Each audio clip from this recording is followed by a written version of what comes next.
أعوذ بالله من الشيطان الرجيم. بسم الله الرحمن الرحيم. إن الله وملائكته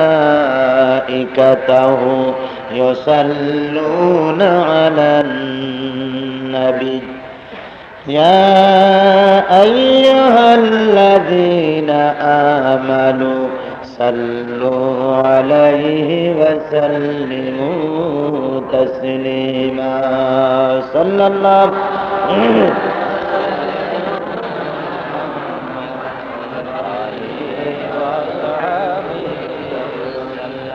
بلغ العلا بكماله كشف الدجى بجماله حسنت جميع خصاله صلوا.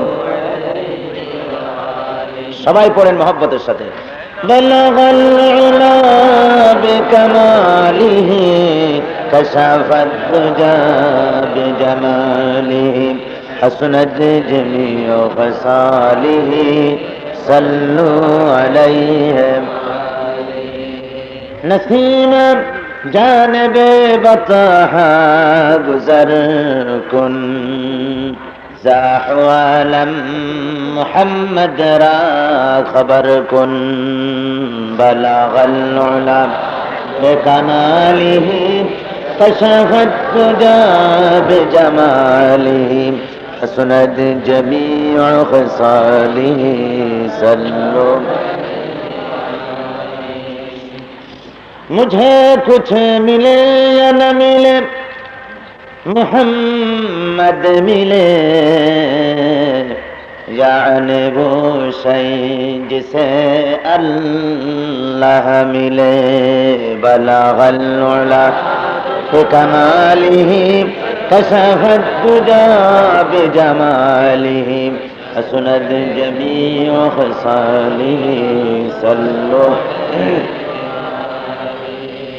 ये तेरी मेराज थी कि तू लोह कलम तक पहुँचा और मेरी मेराज है कि मैं तेरे कदम तक पहुँचा. बलगल उला बिकमालिही कशफत दुजा बिजमालिही हसनत जमीउ खसालिही सल्लु अलैहि. আরবের বুকে মক্কার পরে আমিনার যেথায় ঘর খুদার করুণা কৌসার হয়ে ঝরসে বারংবার. বলগল উলা বিকমালিহি কশফত দুজা বিজমালিহি حسنت جميع خصاله صلوا. اللهم آمين. ربنا ظلمنا أنفسنا وإن لم تغفر لنا وترحمنا لنكونن من الخاسرين. رب العالمين হাজার হাজার মুসলমান নরনারী আমরা কয়েকবার দুরূদ সালাম পড়ে তাফসীরুল কোরআন মাহফিলের আজ এই তৃতীয় দিবসে আয় আল্লাহ তোমার দরবারে হাত তুলেছি. মেহেরবানি করে দুরূদ সালাম টুকুন সোনার মদিনায় নবী পাকের রওজা মুবারকে পৌঁছে দাও. রব্বুল আলামিন तमाम বিশ্বের মাটির নিচে যত মুমিন মুমিনাত শুয়ে আছেন তাদের আরো আর পরে সওয়াব পৌঁছায় দাও. রব্বুল আলামিন এই মাহফিলের আয়োজন যারা করেছেন, যারা পরিশ্রম করেছেন, কষ্ট করেছেন, পয়সা দিয়েছেন, সহযোগিতা করেছেন, আর শোনার জন্য যারা এসেছেন, আয় আল্লাহ কিয়ামতের দিন মুসিবতের সময় এ মাহফিল আমাদের সকলের জন্য নাজাতের ওসিলা বানিয়ে দিও আল্লাহ. ইয়া রব करम तू अगर करे वो बात दे जुबां को जो दिल पर असर करे. तक़ब्बल मिन्ना इन्नका अंतस-समीउल अलीम व तुब अलैना इन्नका अंतत-तव्वाबुर रहीम. سبحان ربك رب العزة عما يصفون وسلام على المرسلين الحمد لله رب العالمين.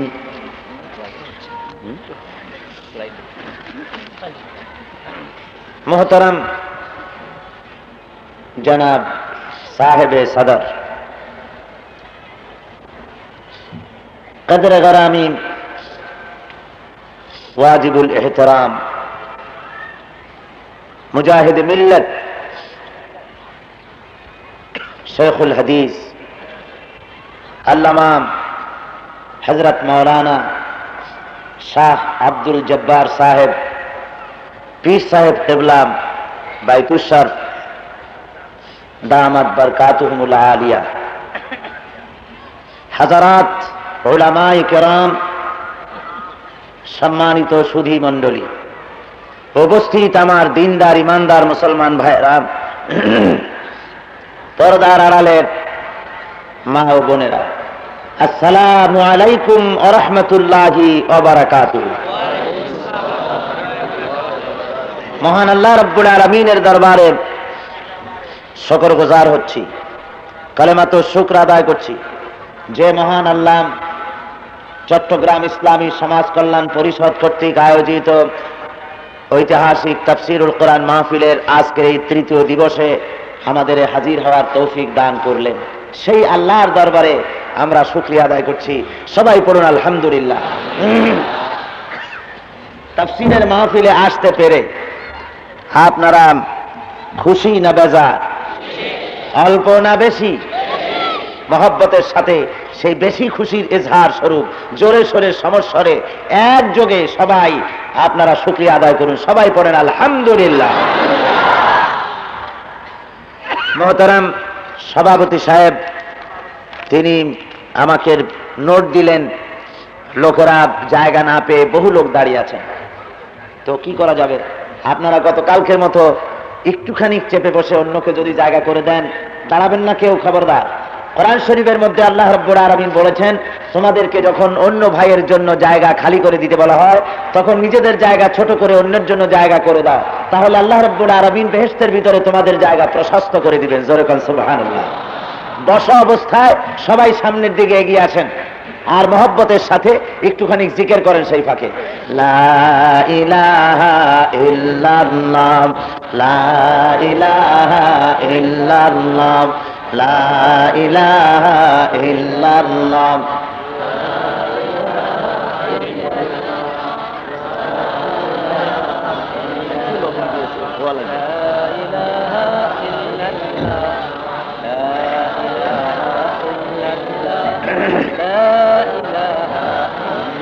খুব তাড়াতাড়ি করতে হবে, খুব তাড়াতাড়ি করে যার যার জায়গা নেন আর মহব্বতের সাথে জিকির করেন, লা ইলাহা ইল্লাল্লাহ, লা ইলাহা ইল্লাল্লাহ, লা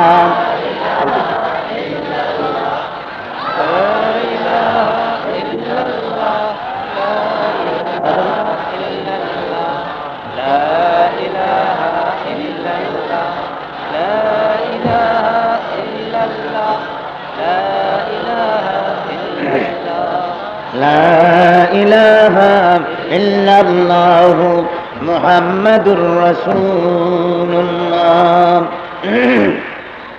আলহামদুলিল্লাহ, আপনাদের জায়গা করে দিতে বলা হয়েছে, আপনারা নিজেদের জায়গা সংকীর্ণ করে অপর ভাইকে বসার সুযোগ করে দিয়েছেন। আল্লাহ রাব্বুল আলামিন আপনাদের সকলকে জাযায়ে খায়ের এনায়েত করুন। সবাই বলুন আমিন। বন্ধুগণ, আপনারা কোরআন শরীফ শোনার জন্য এসেছেন, কোরআনের আলোচনা শোনার জন্য এসেছেন। কোরআন এসেছে আল্লাহর পক্ষ থেকে। কোরআন কোন মানুষের তৈরি করার বিষয়বস্তু নয়। এই মহাগ্রন্থ আল্লাহ রাব্বুল আলামিন তার হাবিবের কাছে অবতীর্ণ করেছেন। এভাবে শুধু হুজুরের কাছে নয়, হযরতে সাইয়্যিদানা আদম আলাইহিস সালাম থেকে নিয়ে শুরু করে হযরতে ঈসা আলাইহিস সালাম পর্যন্ত যত পয়গম্বর দুনিয়ায় এসেছেন সকলকেই কিছু না কিছু আসমানি প্রোগ্রাম আল্লাহ রাব্বুল আলামিন দান করেছেন দুনিয়ার মানুষের হেদায়েতের জন্য। এগুলির সংখ্যা ছিল 104 খানা। এর 100 খানা ছিল সহিফা, আর 4 খানা হলো বড় বড় কিতাব। তার মধ্যে সর্বশ্রেষ্ঠ এবং মুকাম্মাল যে কিতাবখানা তার নাম হলো কোরআনে হাকিম। ইসলাম যেহেতু একটি আন্দোলনের নাম, কোন গতানুগতিক ভাবে কোন ধর্মের নাম নয়। হিন্দু যেমন একটি ধর্মের নাম, খ্রিস্টান যেমন একটি ধর্মের নাম, ইহুদি মজুসি যেমন একটি ধর্মের নাম, গতানুগতিক ভাবে ইসলাম তেমন কোন ধর্মের নাম নয়। ইহুদি খ্রিস্টান হিন্দু যেমন একটি জাতের নাম, গতানুগতিক ভাবে মুসলমান তেমন কোন জাতির নাম নয়। পৃথিবীর ভিতরে যত ধর্মগ্রন্থ আছে,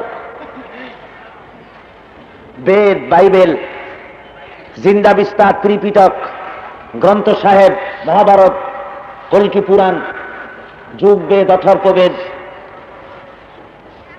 লুক, মোহন, জ্যোতি, মার্ক, জোহন মার্ক, এই ধরনের যত ধর্মীয় কিতাব আছে, অনুরূপভাবে কোরআন শরীফ কোন গতানুগতিক কোন ধর্মীয় কিতাব নয়, গতানুগতিক ভাবে কোন ধর্মীয় কিতাব নয়। তবে কি, সেটা হলো এই, ইসলাম ওই ধর্মগুলির মতো গতানুগতিক ভাবে কিছু আনুষ্ঠানিক ইবাদতের নাম, যেমন হিন্দু ধর্ম 12 মাসে 13 পূজা, এগুলির নাম যেমন, এগুলির সমন্বয় যে ধর্মটি, এটিকে যেমন হিন্দু ধর্ম বলা হয়। খ্রিস্ট ধর্ম যেমন প্রতি রবিবারে তাদেরকে গির্জায় যেতে হয়, বাস, আর কোনো কাম নাই, এটার নাম যেমন খ্রিস্ট ধর্ম। ইহুদিরা যেমন প্রতি শনিবার সিনাগোতে যায়, কিছু ধর্মীয় কি জানি করে আসে, এটা যেমন ইহুদি ধর্ম। অনুরূপভাবে ইসলাম কোন গতানুগতিক ধর্মের নাম নয়, কোন আনুষ্ঠানিক ইবাদতের সমন্বয় গঠিত একটি ধর্মের নাম ইসলাম নয়। Islam as a complete code of life, ইসলাম হলো একটি পূর্ণাঙ্গ জীবন ব্যবস্থা, ইসলাম হলো একটি মোকাম্মল নিজামে হায়াতের নাম, ইসলাম হলো একটি পরিপূর্ণ শরীয়তের নাম, ইসলাম হলো একটি পূর্ণাঙ্গ জীবন ব্যবস্থার নাম। এজন্য ইসলাম হলো একটি আন্দোলনের নাম। ইসলাম কিসের নাম? ইসলাম হলো একটি আন্দোলন, ইসলাম হলো একটি রিভলিউশন, ইসলাম হলো একটি বিপ্লব, একটি ইনকিলাব। প্রতিটি আন্দোলনের জন্য নেতা থাকে, ইসলামী আন্দোলনেরও নেতা আছে। দুনিয়ায় যত আন্দোলন, যত বিপ্লব সৃষ্টি হয়েছে, তার নেতারা আকাশ থেকে ওহী লাভ করেননি, তারা দুনিয়ার মানুষেরা এগুলি পরিচালনা করেছেন। ইসলাম যে আন্দোলন, তার একজন স্রষ্টা আছেন। ইসলামী আন্দোলনের স্রষ্টার নাম আল্লাহ। জোরে বলুন, এই আন্দোলনের স্রষ্টার নাম কি? আরো জোরে বলুন। এই আন্দোলনের নেতা আল্লাহ নিজেই তৈরি করেছেন। ইসলামী আন্দোলনের নেতারা হলেন আম্বিয়া আলাইহিমুস সালাম। দুনিয়ায় যত পয়গম্বর এসেছেন, সমস্ত পয়গম্বরেরা হলেন এই ইসলামী আন্দোলনের নেতা। ইসলামী আন্দোলনের এই নেতাদেরকে নির্বাচনের মাধ্যমে নেতা বানানো যায় না। অর্থাৎ ইসলাম যে জীবন ব্যবস্থা, তার জন্য পথ নির্দেশের জন্য আল্লাহ যে নেতা নির্বাচন করেছেন নিজে, তারা হলেন নবী। নবী ইলেকশন দিয়ে হয় না। কি বলেন? নবী ইলেকশন দিয়ে হয়? নবী হয় সিলেকশন দিয়ে। কে সিলেক্ট করেন? আল্লাহ নিজেই করে। ভোট দিয়ে নবী বানানো যায় না। সমস্ত পৃথিবী মানুষ একযোগে যদি বসিরউদ্দিনে ভোট দেয়, কোন বসিরউদ্দিকে, যে তাকে নবী বানানো হবে, ভোট দেওয়া যাবে, ইয়া নবী সালাম আলাইকা বলা যাবে। কিন্তু নবী হওয়ার জন্য অপরিহার্য শর্ত হলো ওহী অবতীর্ণ হওয়া, জিবরাইল আসা। আপনারা সবাই কাউকে নবী বলে ভোট দিতে পারবেন, কিন্তু জিবরাইল নামাইতে পারবেন?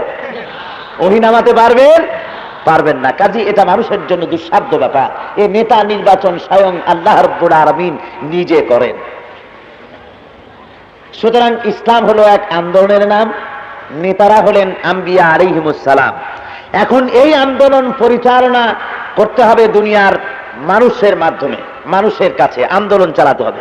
সে আন্দোলন চালাতে গিয়ে যখন যে ধরনের সমস্যার সম্মুখীন হয়েছেন নবী নামক নেতৃবৃন্দ, তখন সেই সমস্যার সমাধান কল্পে এবং জনগণকে সঠিক রাস্তায় পরিচালিত করার জন্য আল্লাহ রাব্বুল আলামিন যেসব বিবৃতি, বক্তৃতা, বক্তব্য জিবরাইলের মারফতে পাঠিয়েছেন, ওই বক্তৃতা, বিবৃতি, বক্তব্যগুলিকে একত্রিত করে যে কিতাব হয়েছে, সেই কিতাবের নাম জবুর, সেই কিতাবের নাম তাওরাত, সেই কিতাবের নাম ইনজিল, সেই কিতাবের নাম কোরআনে হাকিম। জোরে বলেন সুবহানাল্লাহ। আন্দোলনকে পরিচালনা করার জন্য। আর মুসলমান গতানুগতিক ভাবে কোন জাতির নাম নয়, যেমন হিন্দু একটা জাতি, খ্রিস্টান একটা জাতি। মুসলমান তেমন কোন গতানুগতিক ভাবে কোন জাতির নাম নয়।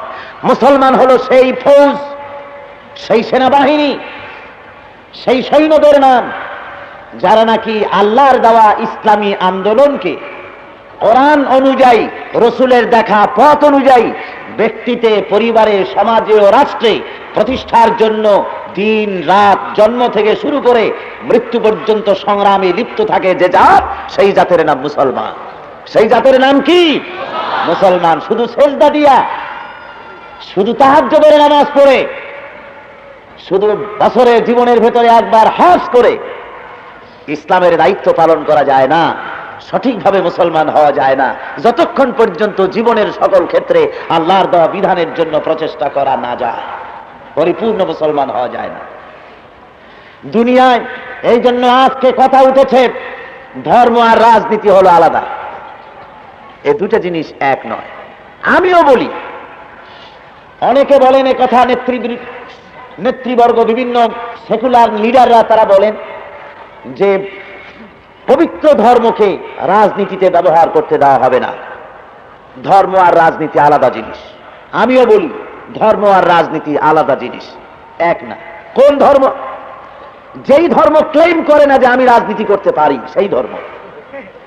হিন্দু ধর্মের যতগুলি ধর্মীয় কিতাব আছে, তাদের ধর্মীয় পুস্তকগুলি ক্লেম করে না, দাবি করে না যে আমরা স্টেট চালাতে পারি। কল্কি পুরাণ, মহাভারত, ঋগ্বেদ, সামবেদ, যুগবেদ, অথর্ববেদ, আতা পাতা করে খুলে দেখুন, কোথাও স্বরাষ্ট্রনীতি নাই, পররাষ্ট্রনীতি নাই, যুদ্ধনীতি নাই, বন্দিনীতির কোনো কথা নাই, শ্রম নীতির ব্যাপারে কোনো আলোচনা নাই, অর্থনীতির উপরে কোনো বক্তব্য নাই। সুতরাং সে পারবে না রাজনীতি করতে, ধর্ম দিয়ে রাজনীতি কন্ট্রোল করতে পারবে না। আমি তাদের সাথে একমত, পারবে না। খ্রিস্টান ধর্ম, তাদের কিতাবেও নাই স্টেট চালাবার জন্য কোনো যোগ্যতা, তাদের কিতাবের মধ্যেও নাই, তাদেরও নাই, ত্রিপিটকেও নাই, জেন্ডাবিস্তায়ও নাই, তাও তো কিংয়ে নাই। সুতরাং এ অর্থে ধর্ম আর রাজনীতি, ধর্ম দিয়ে রাজনীতি কন্ট্রোল, এ ধর্মগুলি করতে পারবে না, যেহেতু ধর্ম বলছে না যে আমি চালাতে পারি। কিন্তু একমাত্র যে কিতাবটি আমার হাতে দেখতে পাচ্ছেন, এই কিতাবের নাম কি? জোরে বলেন, এর নাম কি? এই কোরআন ক্লেম করছে, এই কোরআন দাবি করছে আমি শুধু সমাজ নয়, ব্যক্তি নয়, রাষ্ট্র নয়, গোটা পৃথিবী কিয়ামত পর্যন্ত আমি চালাতে পারি। জোরে বলেন সুবহানাল্লাহ।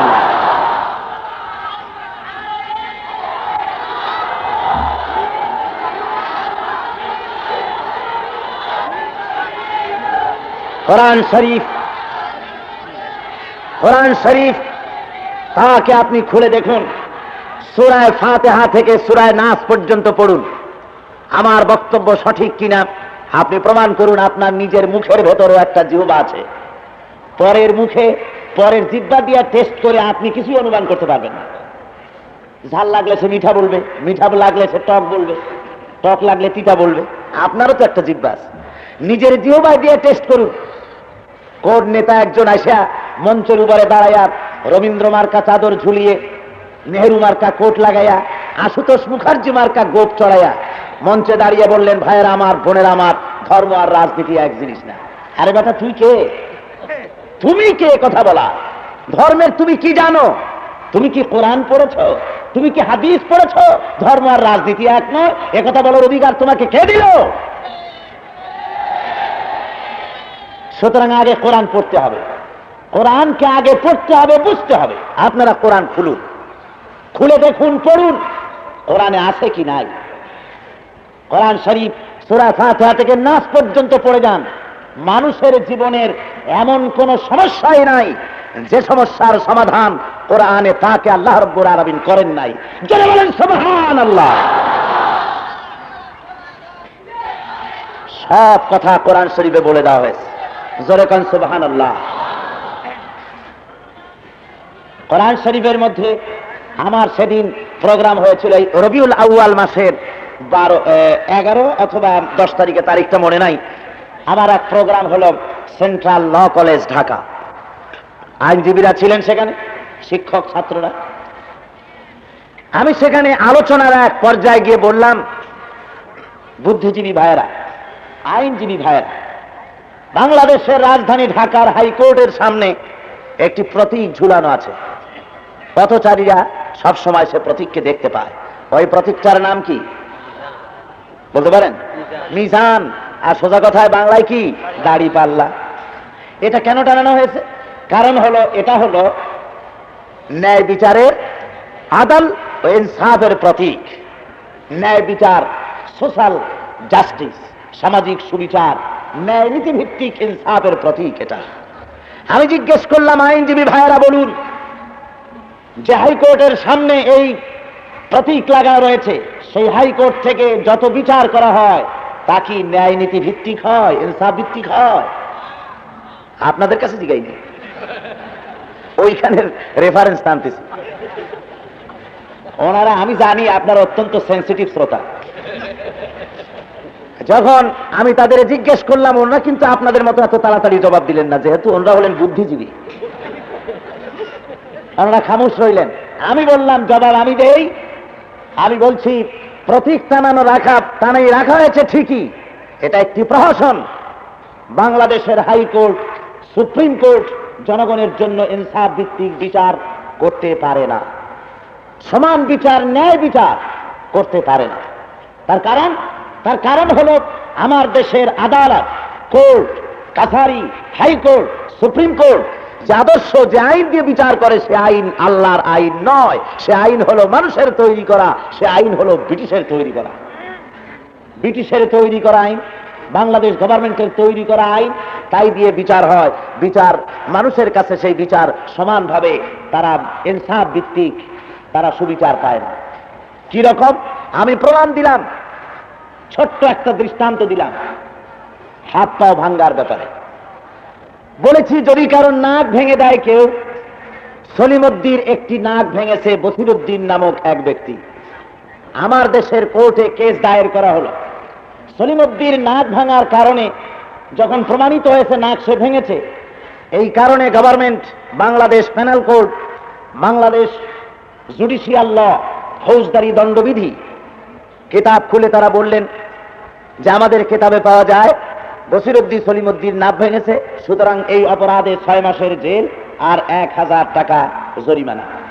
আমি বললাম, বুদ্ধিজীবী ভাইয়েরা, আইনজীবী ভাইয়েরা, এবার আপনারা সলিমউদ্দিন ভাঙ্গা নাক, ওই যে হাইকোর্টের সামনে ন্যায় বিচারের প্রতীক দাড়িপাল্লা টানানো হয়েছে, ওর এক পাত্রে রাখেন ভাঙ্গা নাক, আর এক পাত্রে রাখেন বসিরউদ্দিন 6 মাসের জেল আর 1000 টাকা জরিমানা। এবার দাড়ি ভরে টান দেন, দুটো পাল্লা সমান হবে? জোরে বলেন, হবে? হবে না। শুধু নাক ভাঙার অপরাধে 6 মাসের জেল আর 1000 টাকার তো দূরের কথা, একটি নাক ভাঙার অপরাধে যদি বসিরউদ্দিন 40 বছরের জেল আর 50 লক্ষ টাকা যদি জরিমানা হয়, তাহলে 40 বছরের জেল আর 50 লক্ষ টাকা এক পাল্লায় রাখুন, আর সলিমউদ্দিন ভাঙ্গা নাক আর এক পাল্লায় রাখুন, ধরে টান মারেন, সমান হবে? জোরে বলেন, হবে? হবে না। সমান হবে কিসে? সমান হবে, সলিমউদ্দিন নাক রাখেন এক পাল্লায়, আর বসিরউদ্দিন যে নাকটা ভেঙেছে সেই অপরাধে ওর নাকটাও ভেঙে দিয়ে খুলে এনে ওটাও রাখেন আর এক পাল্লায়। এবার দাড়ি ধরে টান মানেন, শোভা হবে না? সোজা হয়ে যাবে না? সমান হবে না? হয়ে যাবে। আল্লাহ রাব্বুল আলামিন বলছেন, হাতের বদলে হাত, পায়ের বদলে পা, চোখের বদলে চোখ, নাকের বদলে নাক, জানের বদলে জান। জোরে বলেন সুবহানাল্লাহ। এর নাম ইসলামের বিচার।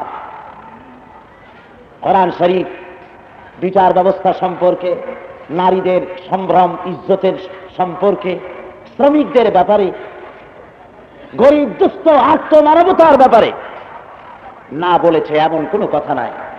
কোরআন শরীফ সব বলেছে।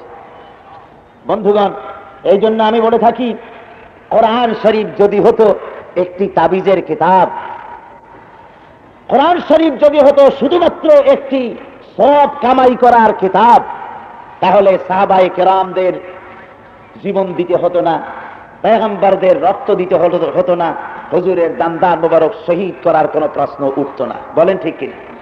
জোরে বলেন ঠিক কিনা? ভাইরা আমার, ইসলাম যদি শুধুমাত্র কিছু জিকির আজকার, কিছু মিলাদ শরীফ, কিছু তাহাজ্জুদের নামাজ, কিছু লম্বা জামাম, আর কিছু দোয়া দুরুদ পড়ান, কিছু তাবিজ লেখা, কিছু ঝাড়ফুঁক করান, এরই মধ্যে যদি সীমাবদ্ধ থাকতো তাহলে আল্লাহ নবীর দান্দার মোবারক শহীদ হওয়ার কোনো প্রশ্নই উঠতো না, সাহাবায়ে কেরামদের জীবন দেওয়া লাগতো না। জোরে বলেন ঠিক কিনা? প্রমাণ হচ্ছে, এই কথার দ্বারা প্রমাণিত হচ্ছে যে কখনোই ইসলাম বা কোরআন মানুষের জন্য শুধুমাত্র নামাজ রোজা দাড়ি টুপি নিয়ে আসে নাই। ইসলাম এসেছে এগুলির সাথে সাথে, ইসলাম এসেছে একটা বিরাট সমাজ বিপ্লব করার জন্য, একটা সামাজিক বিপ্লব। মানুষের তৈরি করা আইন ও কানুন থেকে, মানুষের গোলামি থেকে মানুষকে মুক্ত করে আল্লাহর গোলাম বানিয়ে দেওয়ার সংগ্রাম করতে এসেছে ইসলাম। কথা বুঝে আসছে? কথা বুঝে আসছে? যদি হুজুর বলতেন, আরবের লোকেরা, দুনিয়ার মানুষেরা, তোমরা কোনো কাম নাই, শুধু তোমরা কদু খাবা মাঝে মধ্যে, কদু কম তো আপনার লাউ, ওই একই কথা, যে লাউ সেই কদু, তোমরা কদু খাবা, লাউ খাবা, তোমরা খাবার পরে মিষ্টি খাবা, তোমরা মিসওয়াক করবা, চোখে সুরমা লাগাবা, তোমরা পাগড়ি বাঁধবা, এই ধরনের কথাই যদি হুজুর শুধু বলতেন, আর কিছু না, তাহলে আপনারাই বলেন, লাউ খাবার ব্যাপারে আবু জাহেল কি মাথা খারাপ ছিল যে পিটাইতে যাবি হুজুরকে? উতবা, সাইবা, মুগীরা, ফিরআউন, নমরুদ, হামান, সাদ্দাত, এরা পাগল ছিল না যে ওনারা কদু খাইতে কইলেন আর উনি পিটাইতে যাবে? কদু খাওয়া তো ভালো কথা, খাইলে যতক্ষণ কদু থাকবে পেটের মধ্যে ডায়রিয়ার জার্ম ঢুকবে না। কাজে এমন সুন্নত কেরা না পালন করে? খাবার পর একটু ঘুমানো, কায়লুলা করা, এটা সুন্নত। কত মজার, কত আরামের। খাবারের পরে দুপুর বেলায় এমনি ঘুম আসে, আর এই সুন্নত পালন করতে কত মজা। খাবার পরে মিষ্টি খাওয়া সুন্নত, কত আরামের সুন্নত। আরো তরকারিতে যদি ঝাল হয় বেশি, তাহলে এমন মজার সুন্নত আর কই পাওয়া যায়? হুজুরের বক্তব্য যদি এরই মধ্যে সীমাবদ্ধ থাকতো, তাহলে আপনারাই বলেন, সে যুগের কাফেরেরা কি পাগল ছিল? ধরে বলেন, মাথা খারাপ ছিল? মাথা খারাপ মোটেই ছিল না, তাদের বুদ্ধি ছিল। আবু জাহেল যাকে বলা হয়, ও তো আবু জাহেল ছিল না, ও ছিল আবুল হাকাম। ও কি ছিল বলুন? আবুল হাকাম ছিল। আবুল হাকাম মানে কি? বুদ্ধির বাপ, জ্ঞানের বাপ। ও জ্ঞানের বাপ ছিল। জ্ঞানের বাপ কখন ছিল? যখন আর কোনো জ্ঞানী ছিল না, তখন ছিল সে জ্ঞানের বাপ। যেমন সে যুগের বিদ্যাসাগর আজকের বিদ্যার ড্রেনও না। সে যুগের বিদ্যার সাগর তিনি ছিলেন ঠিকই, কিন্তু আজ যে জ্ঞান বিজ্ঞানে চরম উন্নতি লাভ করেছে পৃথিবী, আজকের বিদ্যার সামনে বিদ্যাসাগর বিদ্যার ড্রেনও না। আবু জাহেল যখন আবুল হাকাম ছিল, আমার মনে পড়ে সেই কথা, ওই যে এক দেশে তাল ছিল, বললেন তাল কারে কয় চেনে না। এখন তাল খায় লোকেরা আটিটা ফালায় দিছে, তুফানে ভাসতে ভাসতে এক এলাকায় গিয়ে উঠেছে। লোকেরা চাষ করতে আসতে, এসে দেখে এরকম শক্ত, মাথায় অনেকগুলো চুল।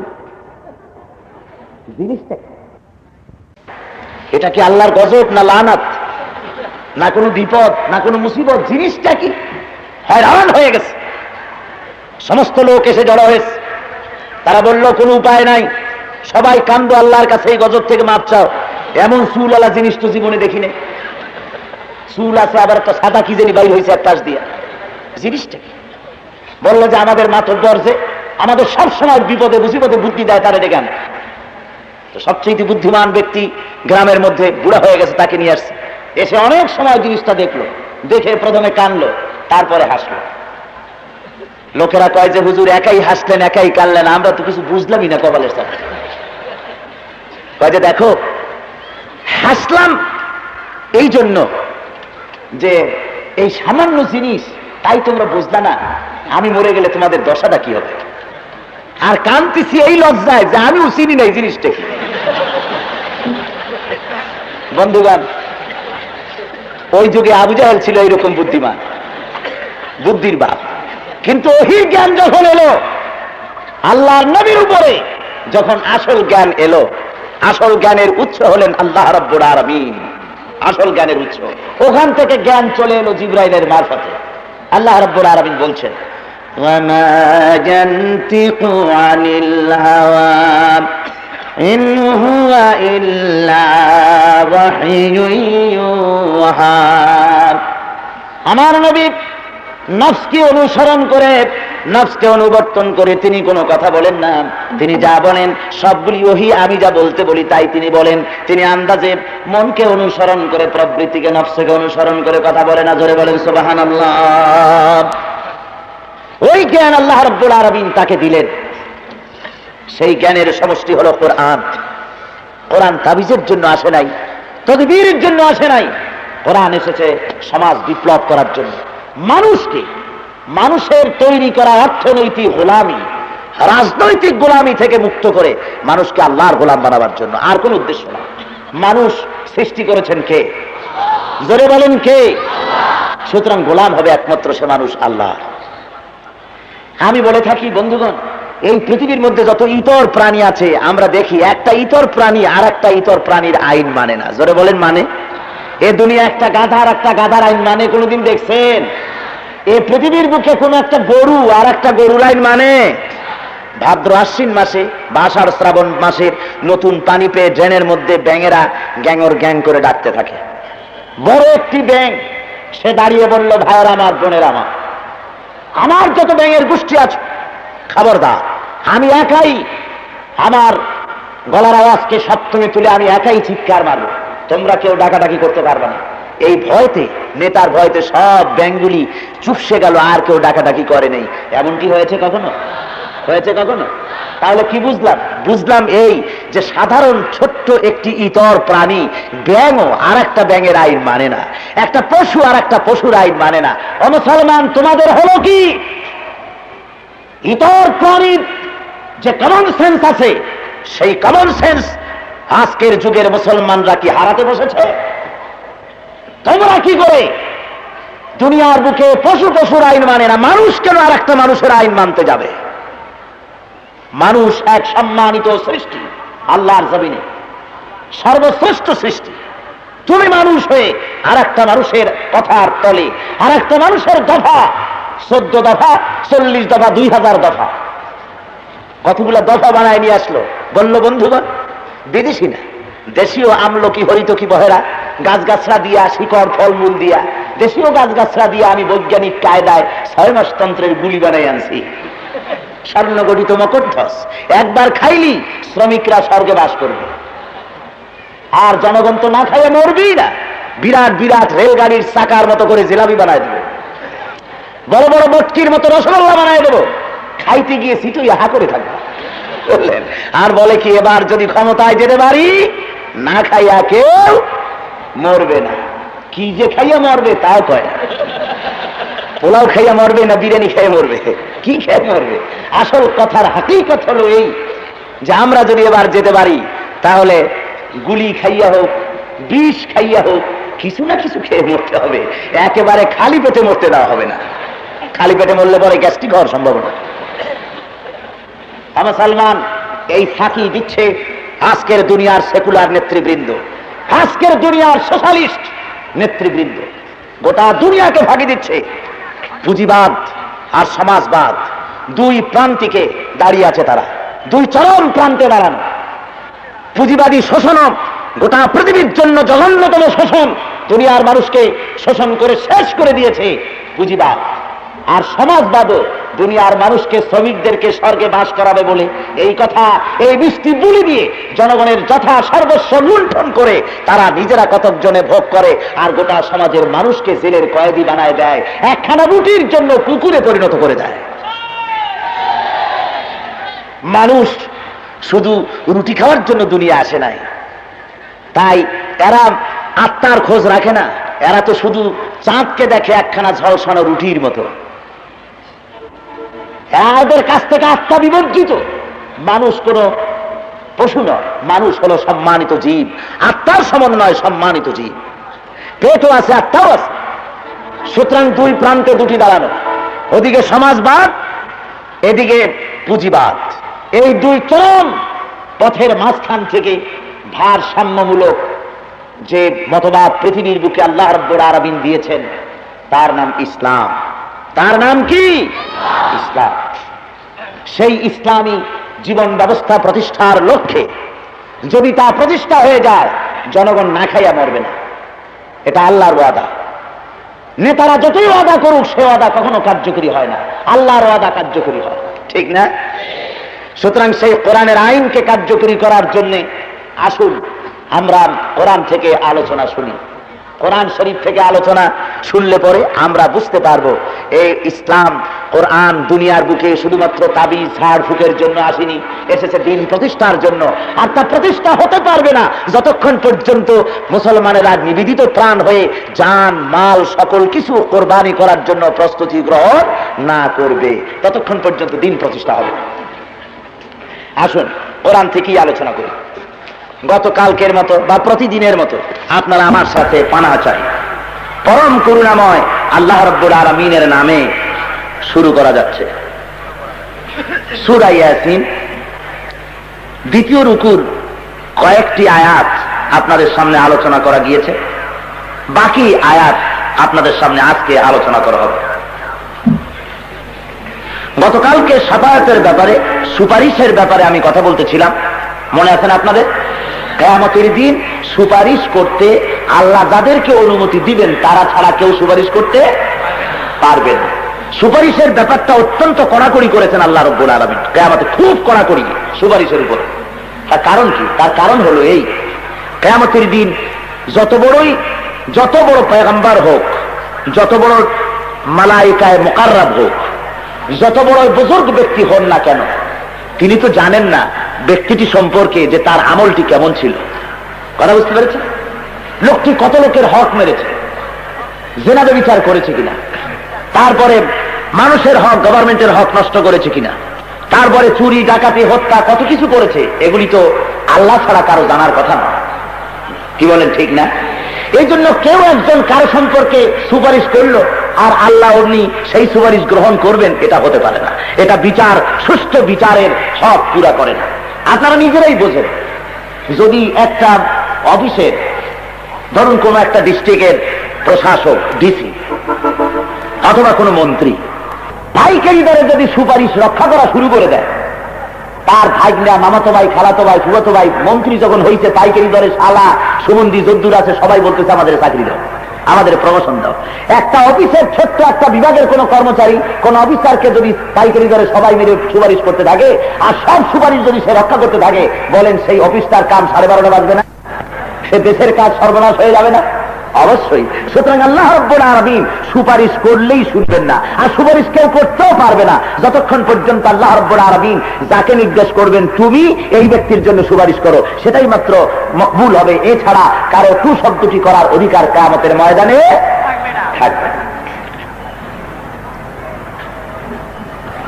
এরপরে আমি যে বলেছিলাম গতকাল, যে একটি লোক শহরের উপকণ্ঠ থেকে দৌড়ে এলেন আর তিনি বললেন যে আমি সেই সত্তার ইবাদত কেন করব না যিনি আমাকে সৃষ্টি করেছেন এবং তোমাদেরকেও সৃষ্টি করেছেন, এবং তারই কাছে তোমাদের সকলকে ফিরে যেতে হবে। সেই ব্যক্তি তিনি বলছেন যে সুপারিশ, আমাকে যদি আল্লাহ ক্ষতি করতে চান তাহলে কেউ আমাকে আল্লাহর ক্ষতির হাত থেকে সুপারিশ করে বাঁচাইতে পারবে না, কেউ আমাকে বিপদ থেকে উদ্ধারও করতে পারবে না। এরপর আল্লাহ, সেই ব্যক্তি বলছেন ইন্নী ইযাল লাফি যালালিম মুবিন, আমি যদি তা করি, অর্থাৎ আল্লাহ বাদে আর কাউকে যদি আমি ইলাহ বলে মেনে নেই, তাহলে আমি তো গোমরাহির ভিতরে নিমজ্জিত হয়ে যাব। তো আমি ইলাহ বলে মেনেছি কারে? ইন্নী আমানতু বিরাব্বিকুম ফাসমাউন, আমি ঈমান এনেছি তোমাদের রবের প্রতি, তোমরাও মেনে নাও, আমার এই কথা মেনে নাও। ইন্নী আমানতু বিরাব্বিকুম, এটা একটি অত্যন্ত যুক্তি নির্ভর কথা বলেছেন ওই ব্যক্তিটি। ওই মুজাহিদ ব্যক্তি বলতেছেন আমি ঈমান এনেছি তোমাদের রবের প্রতি, তার মানে হলো যার উপর ঈমান এনেছি তিনি শুধু আমার রব নয় বরং তোমাদেরও রব। আর ওই রবের প্রতি ঈমান এনে আমি কোনো ভুল করি নাই, বরং ঈমান না এনে তোমরাই ভুল করেছ। ওই রবের উপরে তোমাদের ঈমান আনতে হবে। আর আমি যা বললাম এই কথা তোমরা অনুসরণ করো। যখন তিনি এ দাওয়াত দিলেন, ওরা এসে এই লোকটিকে শহীদ করে দিল। তাকে যখন শহীদ করা হলো, আল্লাহ রাব্বুল আলামিন এরপরে বলছেন, قيل ادخل الجنة قال يا ليت قومي يعلمون بما غفر لي ربي وجعلني من المكرمين। তাকে বলা হলো জান্নাতে প্রবেশ করো, জান্নাতে দাখিল হয়ে যাও। ওই ব্যক্তি বললেন, ইয়া লাইতা কওমি ইয়ালামুন, আহা আমার জাতি যদি জানতো। শহীদ হওয়ার পর সে বলছে, আমার জাতি যদি জানতো কি বিমা গফারা লি রব্বি, কি কারণে আল্লাহ আমাকে ক্ষমা করেছেন, ওয়া জাআলানি মিনাল মুকরামিন, আর কি কারণে আমাদেরকে সম্মানিত ব্যক্তিদের মধ্যে শামিল করেছেন, আমার জাতি যদি জানতো তাহলে আহা কতই না ভালো হতো। হাদিস শরীফে এসেছে, জনাবে মুহাম্মদ রাসূলুল্লাহ সাল্লাল্লাহু আলাইহি ওয়াসাল্লাম তিনি এই ব্যক্তির কথা বলেছেন, লোকটা বড়ই ভালো, লোকটা বড়ই নেক ছিলেন।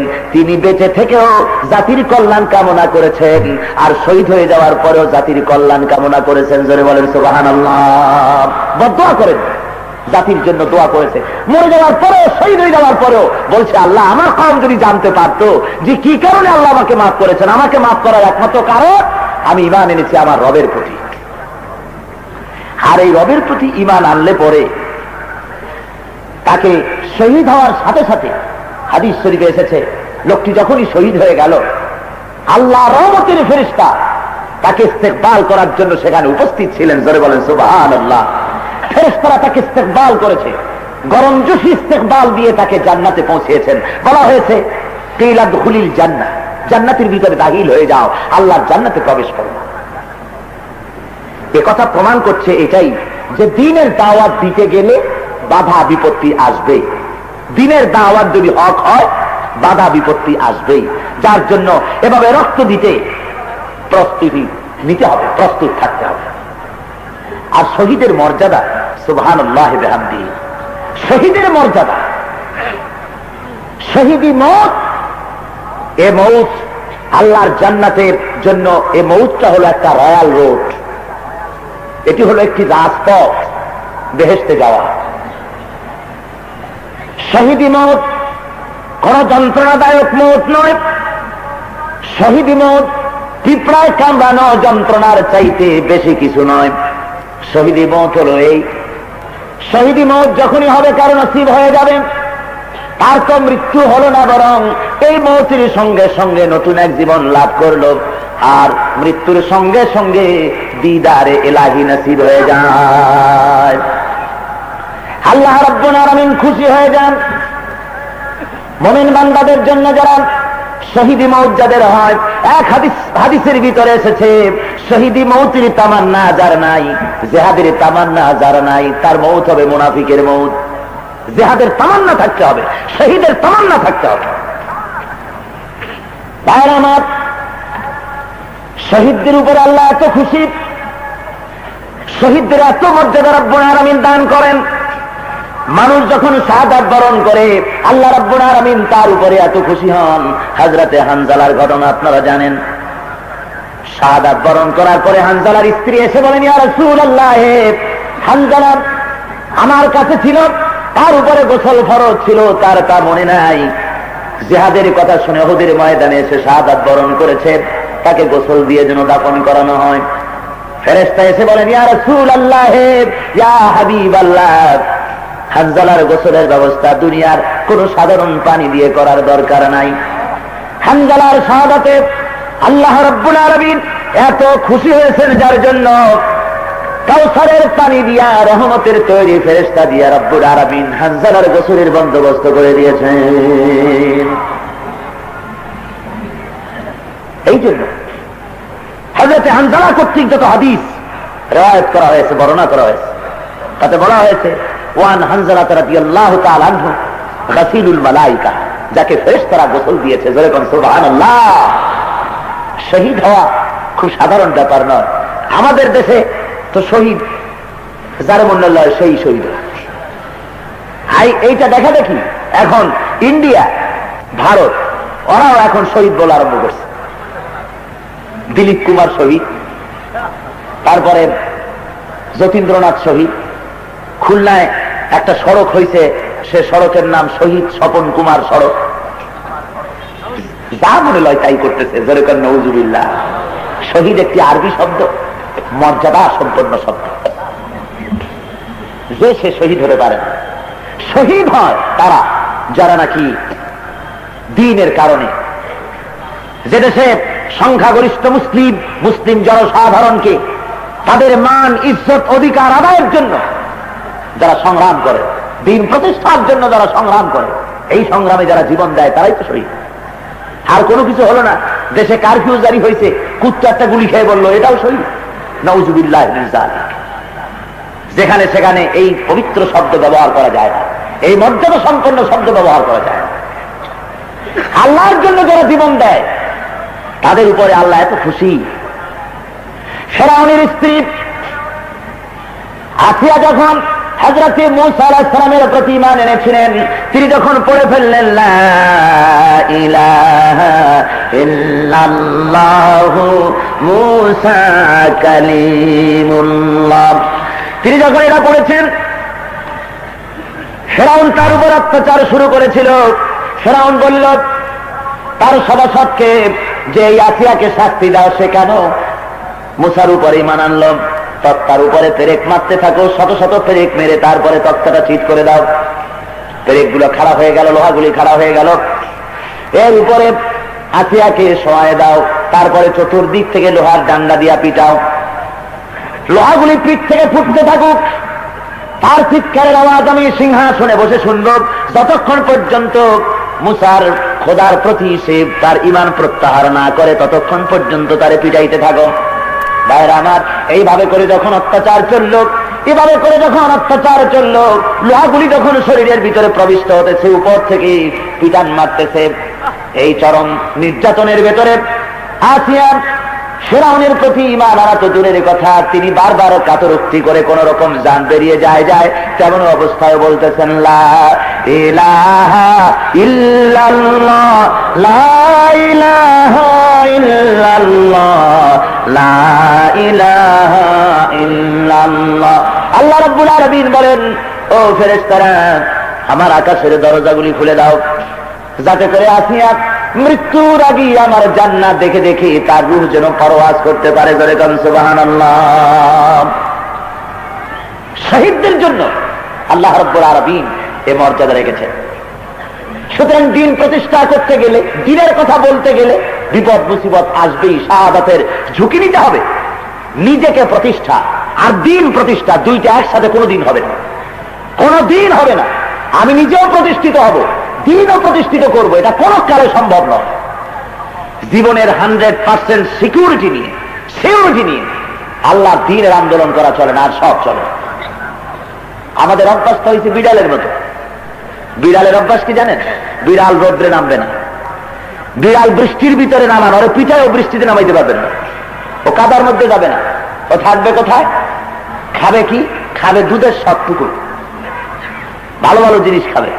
তারপরে কোথায় শোবে?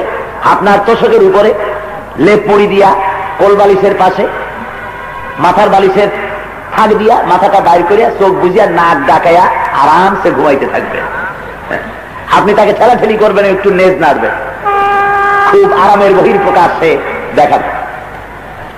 আমাদের অবস্থা তাই হয়েছে। আমরা নিজেকে বাঁচাতে চাই।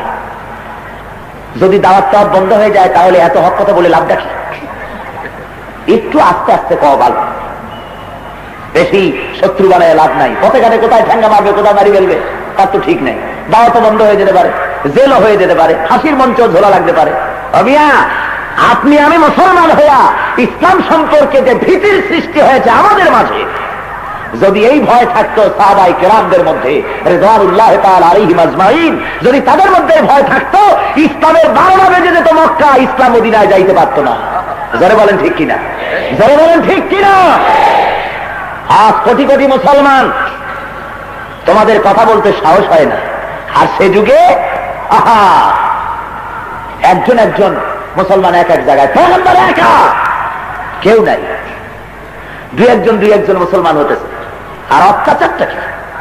মার কি? ভীষণ মার হতেছে, অত্যাচার হতেছে। সাহাবী কলেমা পড়েছে অপরাধে, এক পা বেঁধেছে এক উটের সাথে, আর এক পা বেঁধেছে আর এক উটের সাথে, দুই পা দুই উটের সাথে বাঁধায় বেঁধে দিয়ে উটকে তাড়াই দিয়েছে দুই দিকে। উট দুদিকে দৌড় দিল, আর জীবিত মানুষের শরীর ছিঁড়ে দুই টুকরা হয়ে দুই উটের পায়ের সাথে চলে গেল।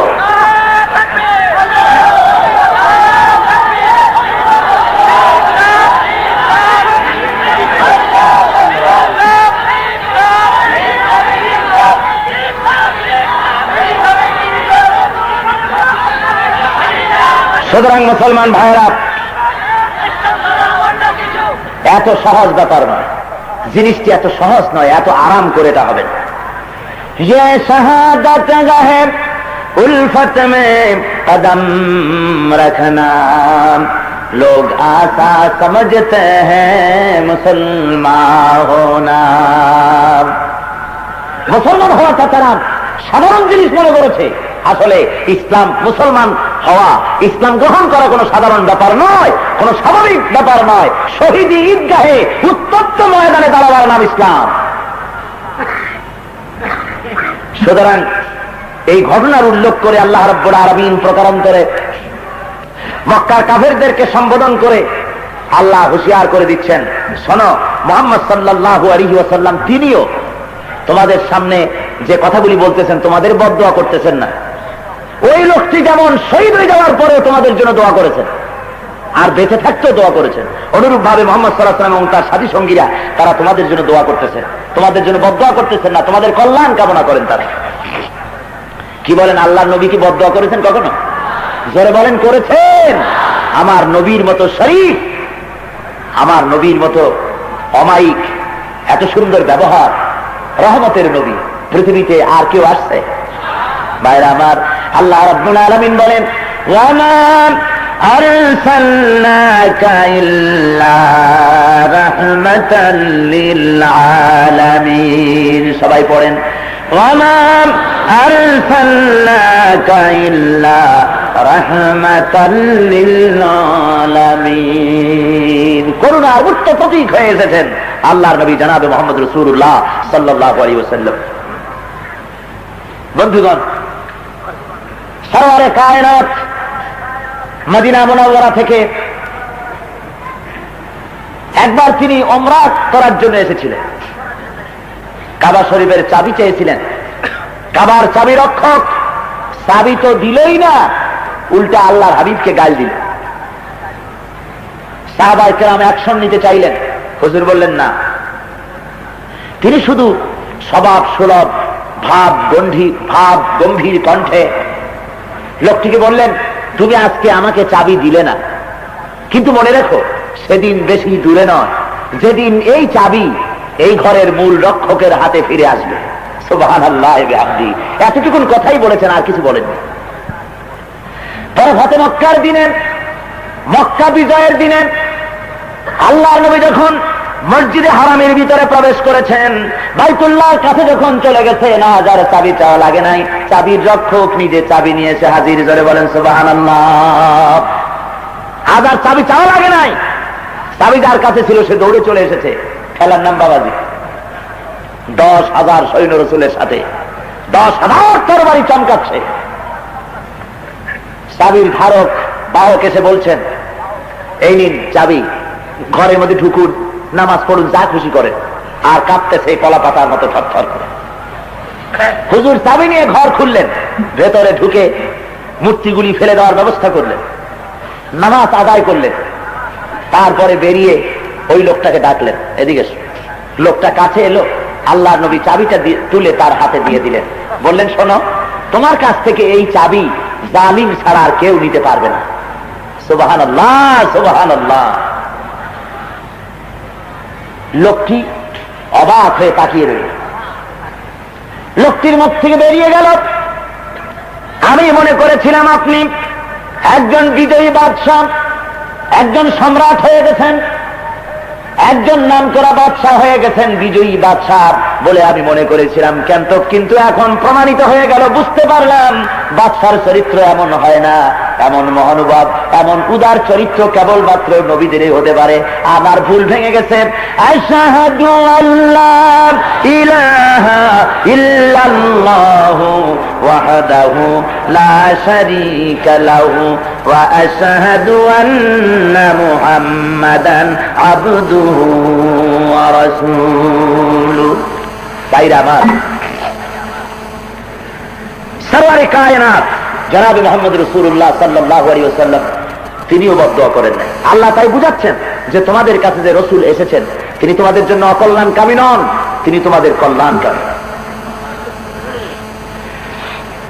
وما أنزلنا على قومه من بعده من جند من السماء وما كنا منزلين। আমি এদের জন্য, এই কওমের জন্য আকাশ থেকে কোনো সৈন্যবাহিনী পাঠাই নাই, আর সৈন্যবাহিনী পাঠাবার আমার কোনো দরকারও ছিল না। ইন কানাত ইল্লা সাইহাতান ওয়াহিদাতান ফাইযা হুম খাবিদুন। সৈন্যবাহিনী পাঠানো লাগে। দুনিয়ায় যেমন যুদ্ধ বিগ্রহ করতে হলে সেনাপতিকে অর্ডার দেওয়া লাগে, সাজো সাজো রথ পড়ে যায়, বন্দুক, কামান, স্টেন গান, টমি গান, ব্রেন গান, এলএমজি, এসএমজি, আদমজি সব সাজায়া দিয়া চতুর্দিক থেকে পজিশন নেওয়া লাগে। আর্মি, বিডিআর, তারপরে পুলিশ, আনসার, গোষ্ঠী সুদ্ধা সব চতুর্দিকে ঘেরাও করো, মারো, টেলিফোন করে, তারপরে কত অর্ডার ক্যারি আউট করতে হয়, অর্ডার সাপ্লাই করতে হয়, কত কিছু করতে হয়। আল্লাহর কি এই সমস্ত লাগে নাকি? বটম টেপাটেপি করা লাগে? কিচ্ছু লাগে না। আল্লাহ কয় কোন, শুধু বলেন কোন, শুধু বলেন হোক, আর সাথে সাথে হয়ে যায়। বলেন সুবহানাল্লাহ, মোটেও দেরি লাগে। রব্বুল আলামিন বলেন, আমি ওই জাতি ধ্বংস করার জন্য, ওরা চেয়েছিল আমার 3 জন রাসূলকে শেষ করে দেবে, আমার দ্বীনকে দুনিয়া থেকে বুঝায় দেবে, এই তাদের চেষ্টা ছিল। আর আমি ওদের জন্য আকাশ থেকে কোন ধরনের সৈন্য আমি নাজিল করি নাই, সৈন্য নাজিল করার কোন দরকারও আমার ছিল না। আমি শুধু কি করলাম শোনো, ইন কানাত ইল্লা সাইহাতান ওয়াহিদা, শুধু একটা প্রচন্ড আওয়াজ, একটা বিকট শব্দ হলো, একটা প্রচন্ড শব্দ, আর একই প্রচন্ড শব্দে গোটা জাতি নিস্তব্ধ হয়ে গেল। ফাইদা হুম খাবিদুন। সুবহানাল্লাহ। বন্ধুগণ, এ ধরনের প্রচন্ড শব্দ আল্লাহ করতে পারেন না? পারেন না? জোরে গান পারেন কিনা? বাংলাদেশে কামান টামান যতগুলো আছে, সমস্ত কামানগুলো একসাথে দাগাইলে আকাশের একটা গর্জনের সমান হবে? জোরে বলেন হবে? যদি দেন দেওয়ান, মানুষগুলি হাট ফেল করবে। কনকর্ড যে বিমান আছে, কনকর্ড প্লেন, যেটা আপনার হিথ্রো এয়ারপোর্ট থেকে আমেরিকা বা বিভিন্ন দেশে যাতায়াত করে, এটাকে সুপারসনিকও বলা হয়, শব্দের চাইতে বেশি গতি সম্পন্ন। এত বেশি এর গতি, যার জন্য এটাকে ল্যান্ড করতে দেওয়া হয় এমন সব এয়ারপোর্ট যার আশেপাশে কাঁচের জানালাওয়ালা, কাঁচের দরজাওয়ালা বাড়িঘর না থাকে, তার থেকে নিরাপদজনক দূরত্ব রক্ষা করে, সেখানে বিপদমুক্ত দূরত্ব রক্ষা করে সেখানে দেওয়া হয়, এয়ারপোর্ট বানানো হয়। তার কারণ হলো এটা এত দ্রুত গতিতে যায় যে তার ফোর্সে বাতাসের মধ্যে যে ওয়েভ হয়, যে বাতাসের তরঙ্গ সৃষ্টি হয়, সেই তরঙ্গের চাপ সহ্য করতে না পেরে আশেপাশের বিল্ডিং এর সমস্ত গ্লাস ফেটে চৌচির হয়ে যায়। এইটা যদি মানতে পারে, তাহলে আল্লাহ রাব্বুল আলামিন প্রচন্ড একটা আওয়াজ দিলে পরে কানের পর্দা, কলজা ফাটিয়া শেষ হয়ে যাবে মানুষ। জোরে বলেন যাবে না? আল্লাহ কয় যে কিছুই করি নাই, আকাশ থেকে কোনো ফেরেশতা কোনো কিছুই পাঠাই নাই, খালি একটুখানি একটা শব্দ করাইছে। একটা শব্দ হলো প্রচন্ড।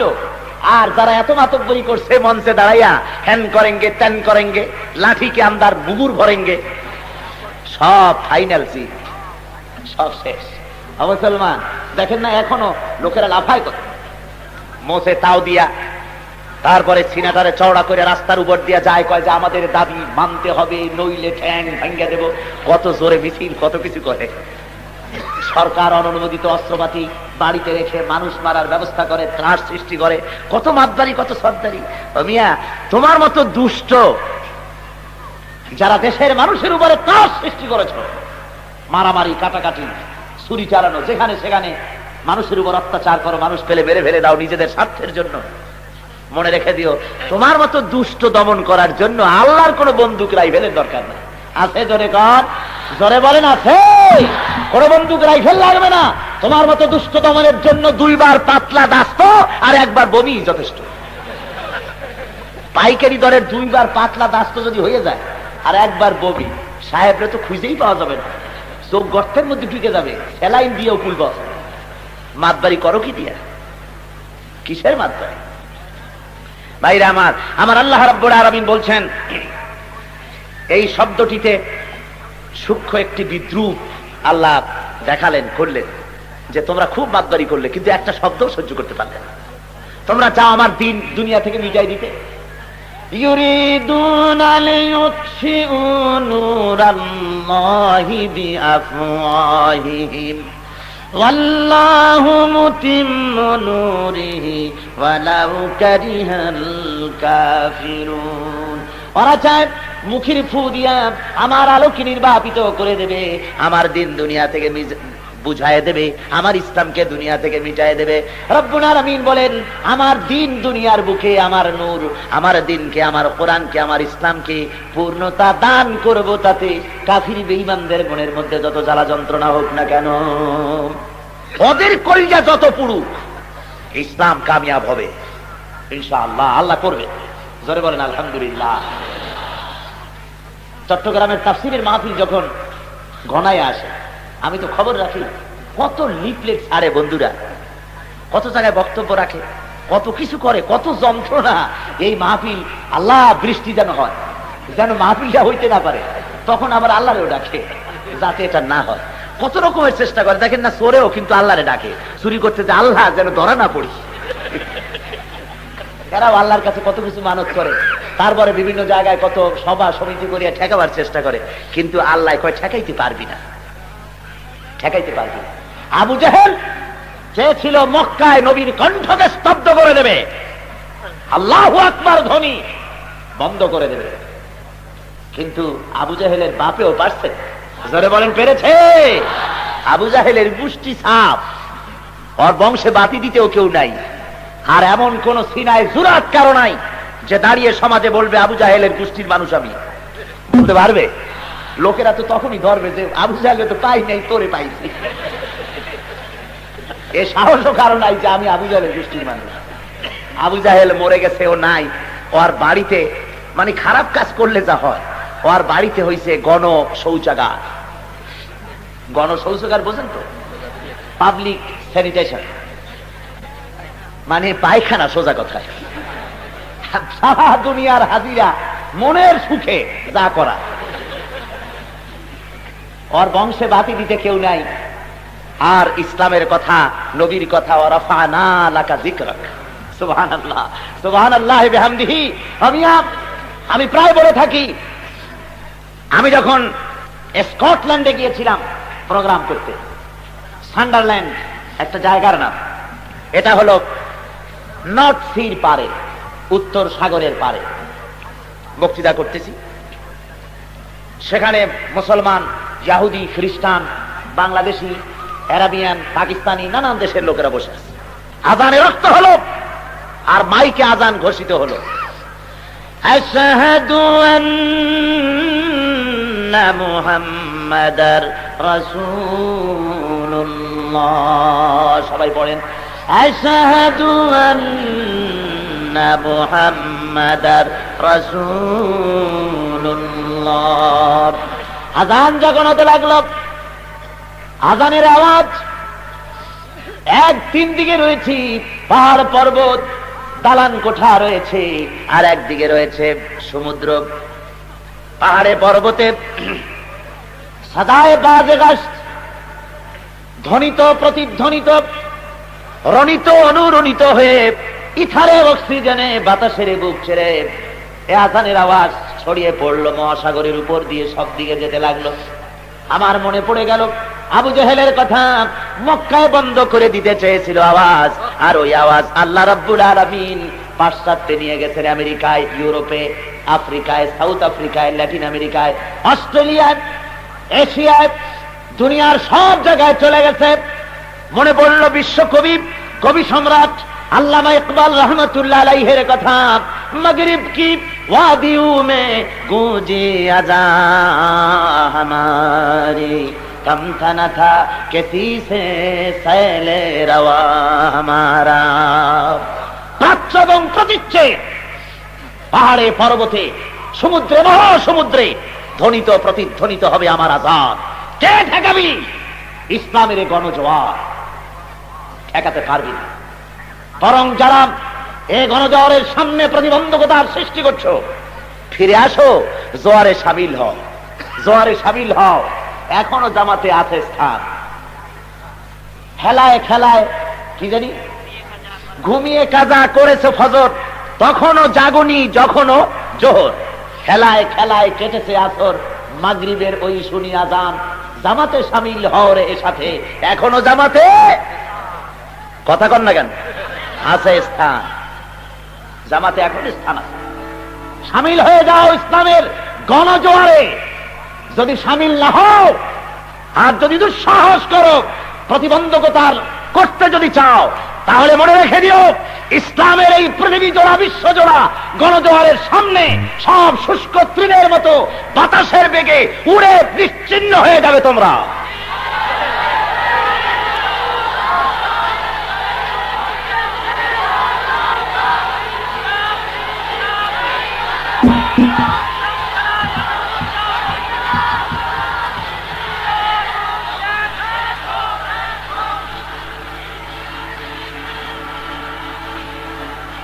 ভাইরা আমার, আল্লাহ রাব্বুল আলামিন এরপরে বলতেছেন, ইয়া হাসরাতান আলাল ইবাদ মা ইয়াতিহিম মির রাসূলিন ইল্লা কানু বিহি ইস্তাহজিউন। ইয়া হাসরাতান আলাল ইবাদ, বান্দার উপরে আফসোস, আল্লাহর বান্দাদের উপরে আফসোস। মা ইয়াতিহিম মির রাসূলিন ইল্লা কানু বিহি ইস্তাহজিউন, এমন একজন রসুল এলো না যার সাথে এরা ঠাট্টা করলো না, বিদ্রুপ করলো না, পাগল বললো না, গালি দিল না। যারই পাঠাইলাম তার সাথে ওরা এই ব্যবহারগুলি করলো। কি বলেন, ঠিক না? দুনিয়ায় যত পয়গম্বর এসেছেন, সমকালীন রাষ্ট্র শক্তি, সমকালীন সমাজ শক্তি সবাই বাধা দিয়েছে। বাধা দেওয়ার কারণ কি আপনারা জানেন? ওনারা হযরতে মূসা আলাইহিস সালাম দুনিয়ার বুকে এসে, ওনার জন্য একথা শোভনীয় ছিল না যে ফেরাউন রাজত্ব চালাবে, আইন কানুন ফেরাউনের হাতে চলবে, আর হযরতে মূসা কিছু উম্মত নিয়ে দ্বীনের কথাবার্তা বলবেন, আর কোনো কাম নাই। এজন্য আল্লাহ রাব্বুল আলামিন মূসাকে পাঠান নাই, ইব্রাহিম আলাইহিস সালামকে জন্য পাঠান নাই যে তিনি নমরুদের আইন কানুন মেনে চলবেন আর সামান্য নিজে কিছু জিকির আজকার করে নামাজ রোজা করে দুনিয়া থেকে বিদায় হয়ে যাবেন। এজন্য আল্লাহ রাব্বুল আলামিন ইব্রাহিম আলাইহিস সালামকে পাঠান নাই, বরং জমিন হলো আল্লাহর, আইন চলবে আল্লাহর, এই জন্য পাঠিয়েছেন। যখনই দাওয়াত দিয়েছেন মূসা আলাইহিস সালাম, ফেরাউন বাধা দিয়েছে। ফেরাউন বলেছে, তুমি যদি নবী হবে তার প্রমাণ কি দেখাও। হযরতে মূসা আলাইহিস সালাম বগলের ভিতরে থেকে হাত বার করে দেখালেন। ওই ফেরাউন দেখতে পেল নূরে চমকাচ্ছে, সাদা ধবধব করছে। বলল, বুঝতে পেরেছি তুমি জাদুকর হয়েছে। আমার দেশেও জাদুকর আছে, সেই জাদুকরদের সাথে যদি পারো কুলাইয়া উঠতে, তাহলে বুঝবো যে তুমি সত্যিই নবী। জাদুকরদের ডাকা হলো, জাদুকরেরা এলো। জাদুকরদের সামনে হযরত মূসা উপস্থিত হলেন। জাদুকরেরা বলল, মূসা জাদু আগে আপনি দেখাবেন না, আমরা আগে দেখাবো। হযরত মূসা আলাইহিস সালাম বললেন, তোমরা আগে দেখাও। এবার জাদুকরেরা তারা কিছু জাদু মন্ত্র পুত করলো তাদের বিভিন্ন জিনিসের উপরে। সবগুলি দিয়া বাঘ হলো, সাপ হলো, সিংহ হলো, মূসা আলাইহিস সালামের উপরে ঝাঁপায় পড়লো। হযরত মূসা একটুখানি ঘাবড়ে গেলেন, ভয় পেয়ে গেলেন। রব্বুল আলামিন বলেন, খবরদার মূসা, ভয় পাইও না। বাতিলের বিরুদ্ধে ময়দানে নামায়া তোমারে একা ছেড়ে দেই নাই, আমি আল্লাহ রব্বুল আলামিন তোমার সাথে আছি। কিসের ভয় তোমার? আমি আছি। হাতের লাঠি ছেড়ে দাও। মূসা আলাইহিস সালাম লাঠি ছেড়ে দিলেন। কি হয়ে গেল? কি হয়ে গেল? ইয়া হাইয়াতুন তাসআ। অজগর হয়ে গেল, হা করলো, আর জাদুকরদের তৈরি করা সাপ, সিংহ, ব্যাঘ্র সব গিয়ে ঢুকলো মুসা আলাইহিস সালামের লাঠি মার্কা সাপের কাঠের মধ্যে। জাদুকরেরা বুঝতে পারলো আমরা যেটা দেখাইছি তার নাম জাদু, আর মুসা আলাইহিস সালাম যেটা দেখালেন এটা জাদু নয়, জাদু খাইয়া ফেলায় যে জিনিসে, ওটা তো জাদু নয় বরং জাদুর দাদা। জাদু খাইলো কেমন? জাদুকরেরা কি করলো? কোরআন শরীফ বলছি ফাউলকিয়াস সাহারাতু সুজদাা ক্বালু আমান্না বিরাব্বি হারুন ওয়া মূসা। সিজদায় পড়ে গেল আর বলল হযরত মূসা এবং হারুনের প্রতি ঈমান আনলাম আমরা। আমিয়া একটি কথা এখানে আছে, সিজদায় কিন্তু পড়ে যায়নি, ফাউলকিয়া সিজদায় ফেলে দেওয়া হয়েছে। কে ফেললেন? সিজদা ওরা পড়ে নাই, সিজদা পড়ানো হয়েছে। কে পড়াইছে? জোরে কোন কে? আল্লাহ। কেন? এত মানুষ সেখানে আছে, তাথুইয়া জাদুকরদের সিজদায় ফেলাই দিলেন কেন? তার কারণ হলো এই তাফসীরের ভিতরে এসেছে, ওই যে জাদুকরের আল্লাহর উলুল আযম পয়গম্বর হযরতে মূসা আলাইহিস সালামের প্রতি যে আদবটুকুন প্রদর্শন করেছে, হযরতে মূসাকে যে বলেছে হে মূসা জাদু আপনি আগে দেখাবেন না, আমরা আগে দেখাবো। নবীর প্রতি এই যে আদব করলো, এই আদব করার কারণে আল্লাহ রাব্বুল আলামিন ওদেরকে ঈমান আনার দৌলত দান করলেন। আদব বড় সাংঘাতিক জিনিস, জোরে কোন সুবহানাল্লাহ। বড় মূল্যবান জিনিস। আদবে আল্লাহ খুশি হয়ে যায়, আদবে হায়াত দারাজ হয়ে যায়। এই আদবের ট্রেনিং কোথায় পাবে? লেনিন বাবাজি শিখাইবো আদব? শিখাইবো? কাল মাস শিখাবে? ওরা তো শিক্ষক না, গোটা দুনিয়ার শিক্ষক হলেন জনাব মুহাম্মদ রাসূলুল্লাহ বলেন সাল্লাল্লাহু আলাইহি ওয়াসাল্লাম। আদবের ট্রেনিং তিনি দিয়েছেন। হযরতে যায়েদ বিন সাবিত আল আনসারী রাদিয়াল্লাহু তাআলা আনহু জবরদস্ত জলিলুল কদর সাহাবী, সৈয়দ আলিম, কৃতদাস, কালো কুৎসিত মানুষ, খুব বড় আলিম। ঘোড়ার পৃষ্ঠের উপরে সওয়ার হয়ে কোথাও যাচ্ছেন, তৈরি হয়েছে, ঘোড়ার পিঠের উপরে চড়ে পাটা পাদানি, যেটাকে রেকাব বলা হয়, রেকাবের মধ্যে পা ঢুকাবার চেষ্টা করতেছেন, কিন্তু যতবার পা ঢুকাবার চেষ্টা করেন লোহাটা সরে যায়, পাটা ঢোকে না। এমন সময় উনি অনুভব করলেন কে যেন পাখানা ধরে লোহার জিনজিরের ভিতরে ঢুকাই দিলেন। উনি নিচে তাকালেন, তাকিয়ে দেখেন যিনি পা ধরে ঢুকাই দিলেন তিনি হলেন রাইসুল মুফাসসিরিন হযরতে ইবনে আব্বাস রাদিয়াল্লাহু তাআলা আনহু। সুবহানাল্লাহি ওয়া বিহামদিহি। রাসূলের চাচাতো ভাই, তিনি কৃতদাস, কালো কুৎসিত হযরত যায়েদের পাখানা ধরে লোহার রিকাবের মধ্যে ঢুকিয়ে দিলেন। হযরতে যায়েদ শিউরে উঠলেন, বললেন লা তাফাল ইয়া ইবনে আম্মা রাসূলিল্লাহ সাল্লাল্লাহু আলাইহি ওয়াসাল্লাম। হে রাসূলের চাচাতো ভাই, খবরদার এই কাজ আপনি করবেন না, আমার পায়ে আপনি কিছু দিয়ে হাত দিবেন না। হযরতে ইবনে আব্বাস রাদিয়াল্লাহু তাআলা আনহু বলছেন হাকাযা উমিরনা আন নাফআলা বিউলামাইনা। আমরা আদিষ্ট হয়েছি রাসূলের কাছ থেকে আমাদের উলামাদের এভাবে সম্মান দেওয়ার জন্য, মর্যাদা দেওয়ার জন্য, আমাদের উলামা, আমাদের বুজুর্গদের প্রতি সম্মান দেওয়ার জন্য রাসূলের কাছ থেকে আমরা আদিষ্ট হয়েছি। সুবহানাল্লাহ। হযরতে যায়েদ রাদিয়াল্লাহু তাআলা আনহু বলছেন আরিনি ইয়াদাক। ও ইবনে আব্বাস, দেখি তোমার হাতখানা কোন হাত দিয়ে তুমি আমার পায়ে হাত দিয়েছিলে, দেখি সে হাতখানা। হযরত ইবনে আব্বাস রাদিয়াল্লাহু তাআলা হাতখানা উঁচু করলেন, ফাকাব্বালাহা যায়েদ। হযরত যায়েদ রাদিয়াল্লাহু তাআলা আনহু হাতের উপরে চুমা খাইলেন, হাতখানার উপরে চুমা খাইলেন আর বললেন হাকাযা উমিরনা নাফআলা বিকরাবাতি রাসূলিল্লাহ সাল্লাল্লাহু আলাইহি ওয়াসাল্লাম। এইভাবে করে আমাদেরকেও আদেশ করা হয়েছে রাসূলের আওলাদদের প্রতি মর্যাদা দেওয়ার জন্য। জোরে বলেন সুবহানাল্লাহ। সম্মান, আদব, মর্যাদা শিখিয়েছে ইসলাম, আর কেউ শিখায় নাই। জোরে বলেন সুবহানাল্লাহ। আদবের কারণে আল্লাহ রাব্বুল আলামিন এই জাদুকরগুলিকে ঈমান আনার দৌলত দান করলেন। ওরা সিজদায় পড়ে গেল। এরপরে ফেরাউন অর্ডার করে দিল আমার উপর ঈমান না এনে মুসার খোদার পর ঈমান এনেছি, সুতরাং এদের হাত কাটো। ডান হাত কাটো, বাম পাও কাটো, আবার বাম হাত কাটো, ডান পাও কাটো, মিন খিলাফ, একটা উল্টা আর একটা কাটো। এরপরেও যদি ঈমান না আনে গলা কেটে দাও, ছুঁড়ে চড়াও, হত্যা করো। যখন হাত পা কাটা শুরু হয়ে গেল, তখন ওই জাদুকরগুলি, নতুন মুসলমানগুলি, এখন আর জাদুকর নয়, তারা নতুন মুসলমান। এই মুসলমানগুলি তখন বলতেছেন, উক্তুলুনি উক্তুলুনি ইয়া সিকাত, ইন্না ফি কাতলি হায়াতান ফি হায়াত। হে নির্ভরযোগ্য হত্যাকারী, তাড়াতাড়ি আমাদের হত্যা করো।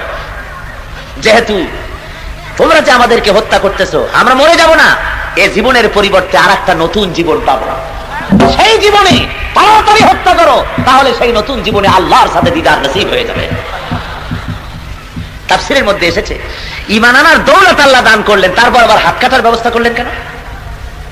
ঈমান তো আল্লাহ, তারপর আবার হাত কাটা হলো কেন? এটা ছাড়াই তো আল্লাহ নিতে পারতেন। হাত কাটার ব্যবস্থা এই জন্য হলো, তাফসীরের ভিতরে জবাব এসেছে এই প্রশ্নের। নবীর প্রতি আদব করেছে বলে আল্লাহ রাব্বুল আলামিন ঈমান আনার দৌলত দান করেছেন, কিন্তু প্রকৃত নবীর সামনে, মুজিজার সামনে জাদু দেখানোর মতো বেয়াদবি যে হাত দিয়ে করা হয়েছে, ওই হাত শুদ্ধ আল্লাহ রাব্বুল আলামিন জান্নাতে দিতে চান না। বেয়াদবি করেছো যে হাত দিয়া, ও হাত রেখে আসো, আমার কাছে এলে পরে জান্নাতে হাত দিয়া বেহেশত দেবো। সুবহানাল্লাহ, আমার নবীর সামনে বেয়াদবি করেছে। ভাইরা আমার, এভাবে করে অত্যাচার করেছে ওরা। হযরত মুসা আলাইহিস সালামের উপর অত্যাচার করেছে,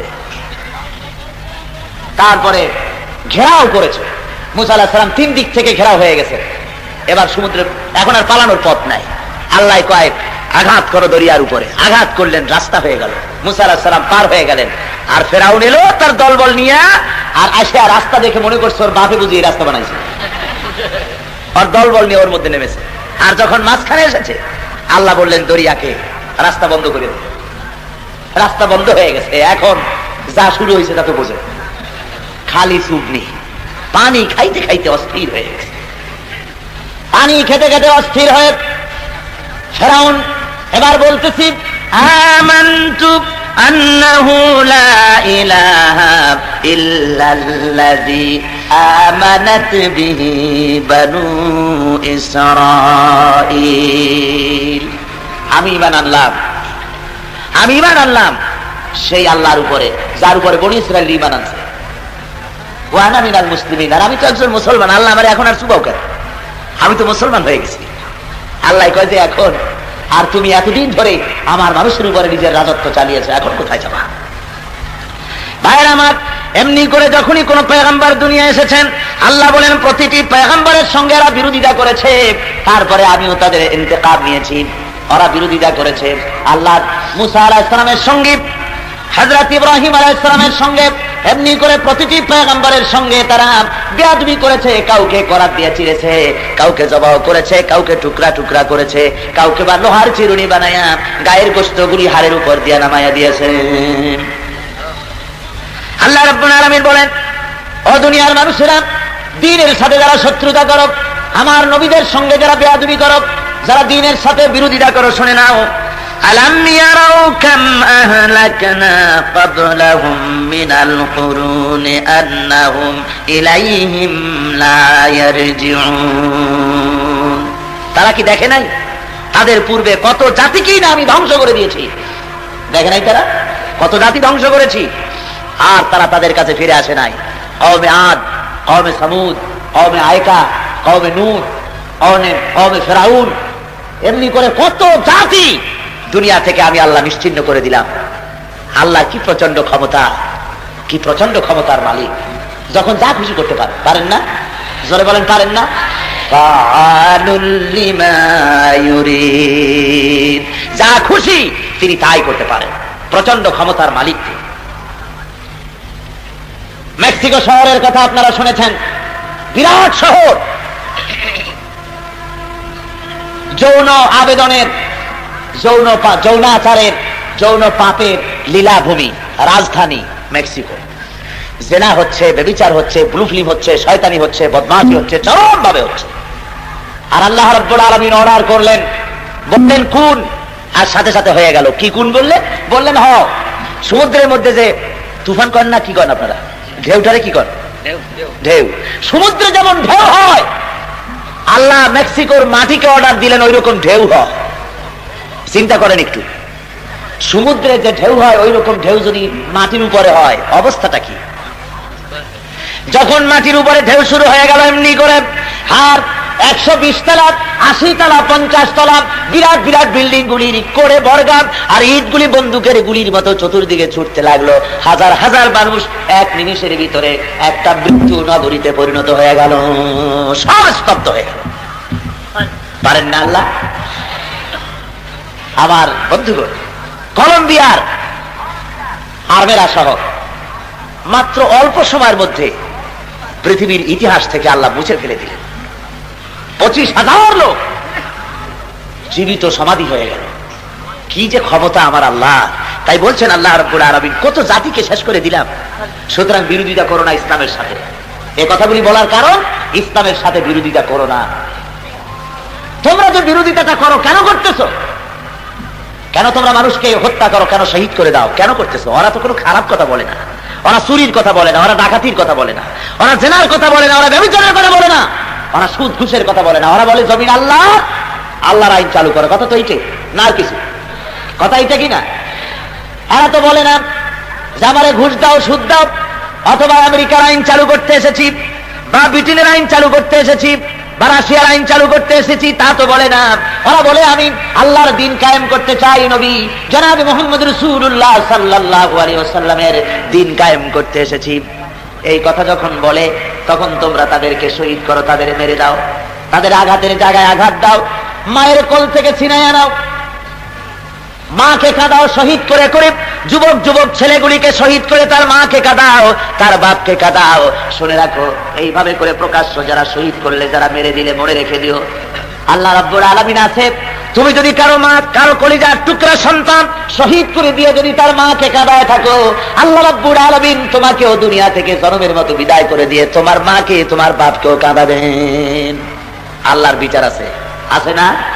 জোরে বলেন আছে কিনা? লিখে রাখো, বাড়ি যায় আর ডায়েরিতে লিখে রাখো। যদি কোনো মৃত্যু, কোনো মানুষকে হত্যা করার পরামর্শে তুমি থাকো, হত্যা করার সক্রিয় অংশগ্রহণ করে থাকো, ডায়েরিতে লিখে রাখো আমার এই কথাটি আজকের রাত্রে। অবশ্যই উঠে টুমরো তুমি যেভাবে মারছো, কেসি দিয়া, ছুরি দিয়ে, ড্যাগার দিয়ে, খোসায় খোসায় যেভাবে মেরেছো, এর চাইতে জঘন্য নৃশংসভাবে আল্লাহ তোমাকে মারবেন। তৈরি থাকো। প্রমাণ, কারো দিকে একটা আঙ্গুল এভাবে যদি দেখান, হাত মুট করে কারো দিকে একটা আঙ্গুল দেখালে নিজের দিকে ফিরে থাকে কয়টা? 3টা ফিরে থাকে। দেখেন, এভাবে যদি করতে চান, তার অর্থ আপনার হাত বলে দিচ্ছে অপরের মারিস যদি 1 খোসা, তুই খাবি 3 খোসা। আমরা দেখছি, দেখে কথা বলি, পড়াশোনা করে কথা বলি। যারা মানুষের মায়ের বুকের সন্তান, এদেশের মানুষকে যারা মারলো, কত মানুষকে মারলো, একটা গুলি দিয়ে শেষ করেছে। আল্লাহ তার বুকটাকে হাজারো গুলি দিয়ে ঝাঁঝরা করে দিয়েছেন। দেন নাই? জোরে বলেন, দিয়েছেন কিনা? দিয়েছেন। সুতরাং একটা দুইটা মানুষ মারিয়া, একটা দুইটা ছাত্র মেরে, একটা দুইটা শিক্ষক মেরে তোমরা ইসলামী আন্দোলন বন্ধ করতে পারবে না।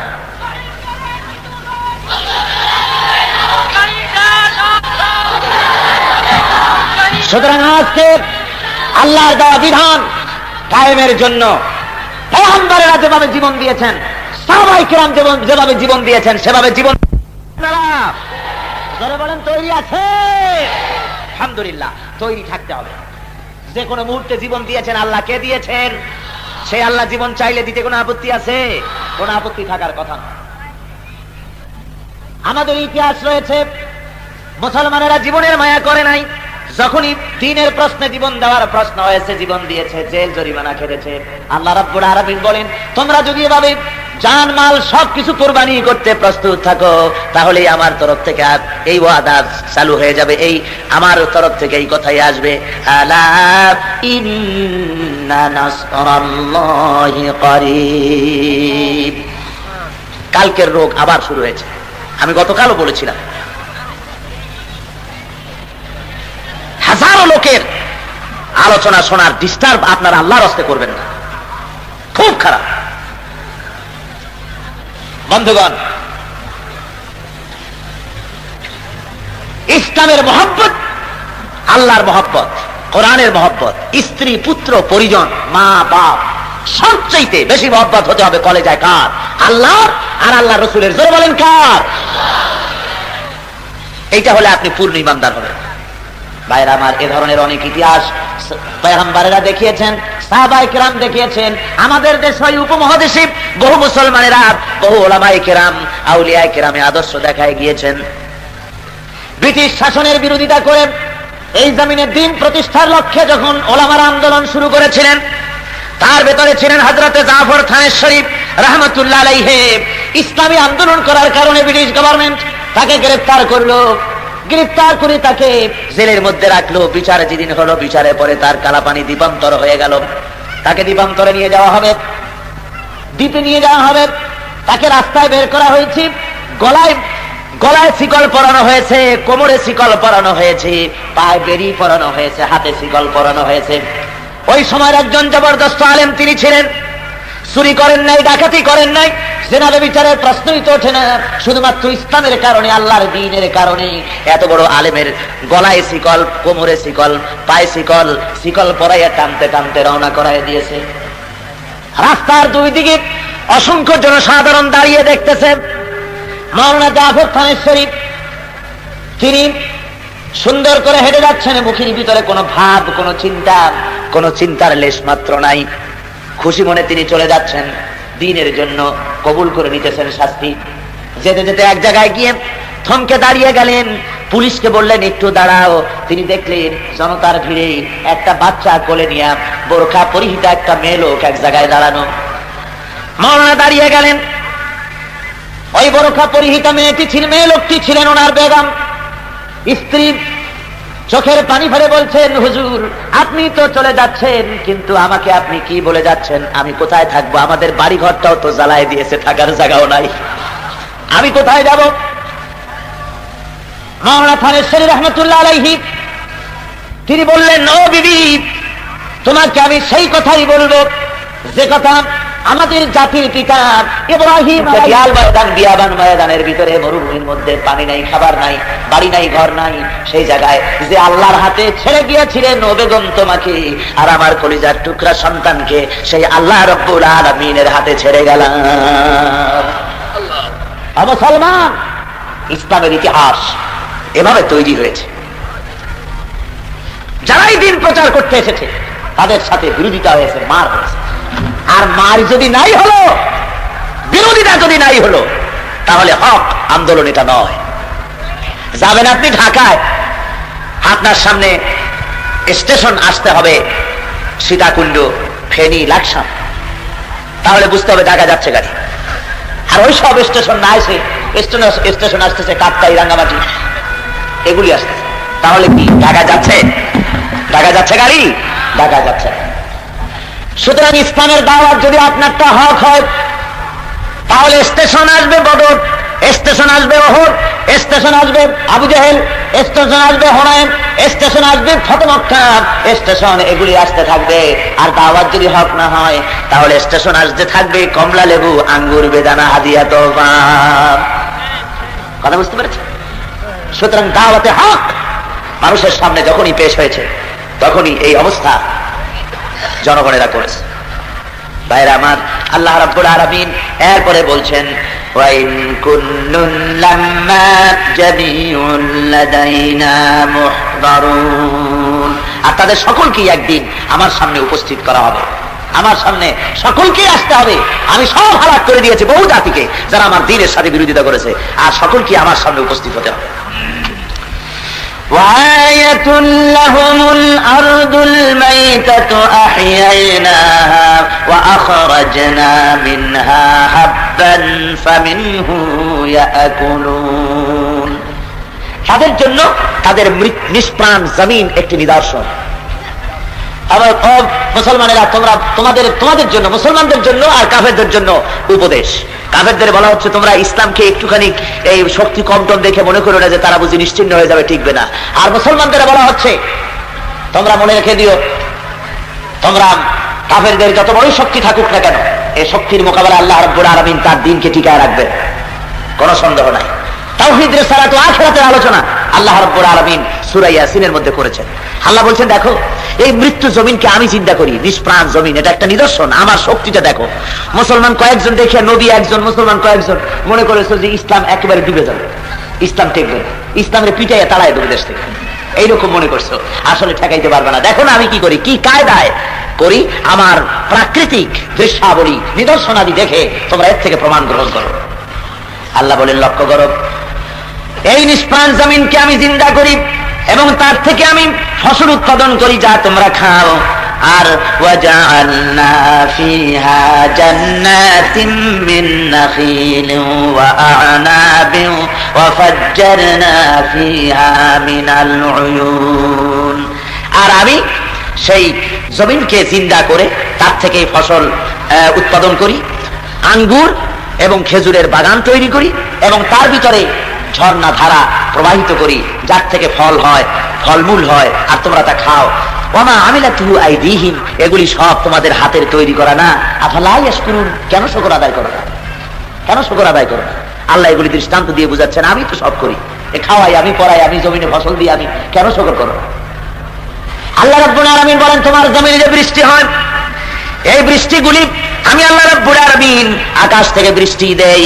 কেমনে দেই দেখো, আল-মাউল্লাযী আরসালার রিয়াহা ফাতুসিরু সাহাবা ফাসুকনাহু ইলা বালাদিন মাইয়িতিন ফাআহইয়ানা বিহিল আরদা বা'দা মাউতিহা কাযালিকান নুশুর। সমুদ্রের পানিগুলি আমি বাষ্পীয় আকারে মেঘমালায় পরিণত করি, ওই মেঘ আমি ছড়াই দিই, চতুর্দিকে বৃষ্টি হয়। সমুদ্রের পানি নোনা না মিঠা? জলে কন্যা নোনা না মিষ্টি? নোনা পানি। রব্বুল আলামিন বলেন, লাউ নাশাউ জাআলনাহু উজাজান ফালাউলা তাশকুরুন। ওই নোনা পানিগুলি, নোনা পানি অবস্থায় যদি নাজিল করতাম তাহলে জমিন তোমার ফসল দিতে পারত না। আমি ওই নোনা পানিকে বৃষ্টি করে জমিনে নাজিল করে দেই, কেন শুকর আদায় করো না? কেন তোমরা শুকরিয়া আদায় করো না? ওই পানি কে নামায়? তুমি নামাও না, আমি নামাই। আনতুম আনজালতুমুহু মিনাল মুজনি আম নাহনুল মুনজিলুন। কে নামায় পানি? বৃষ্টি কে দেয়? তুমি দাও না, আমি দেই। যদি তোমাদের শক্তি থাকে পানি নামাও না। ইথিওপিয়ায় আজকে এক যুগের মতো হয়ে গেল, পানি নাই, পানির অভাবে গোটা দেশ খরায় শেষ হয়ে গেল, মানুষ মরতে মরতে প্রায় সব শেষ। দুনিয়ার সমস্ত বন্দুক, সমস্ত অস্ত্রপাতি আকাশের দিকে ফিরাইয়া যদি বলা হয় যে বৃষ্টি এখনই দেওয়া লাগবে, তাতে কিছু হবে? দুনিয়ার সব মানুষ যদি বৃষ্টি নামাবার জন্য অনশন ধর্মঘট করে, না খাইয়ে থাকে, তাতে কি হবে? কোন লাভ হবে? কিচ্ছুই হবে। আল্লাহ বলেন, এইভাবে করে আকাশ থেকে পানি দিয়ে আমি তোমাদের খেতে দেই, বৃষ্টি দেই, পানি, মিষ্টি পানি দেই, খাবারের ব্যবস্থা করি। রব্বুল আলামিন আবার বলেন, ইয়া আইয়ুহান নাসু যকুরু নি'মাতাল্লাহি আলাইকুম হাল মিন খালিকিন গায়রুল্লাহ। হে মানুষ, স্মরণ করো তোমার সেই আল্লাহকে, তিনি ছাড়া কোন সৃষ্টিকর্তা তোমার আছে? ইয়ারযুকুকুম মিনাস সামাই ওয়াল আরদ, যিনি আসমান আর জমিন থেকে তোমাদের খাওয়াইতে পারে, আছে কেউ? জোরে বলেন, কেউ আছে?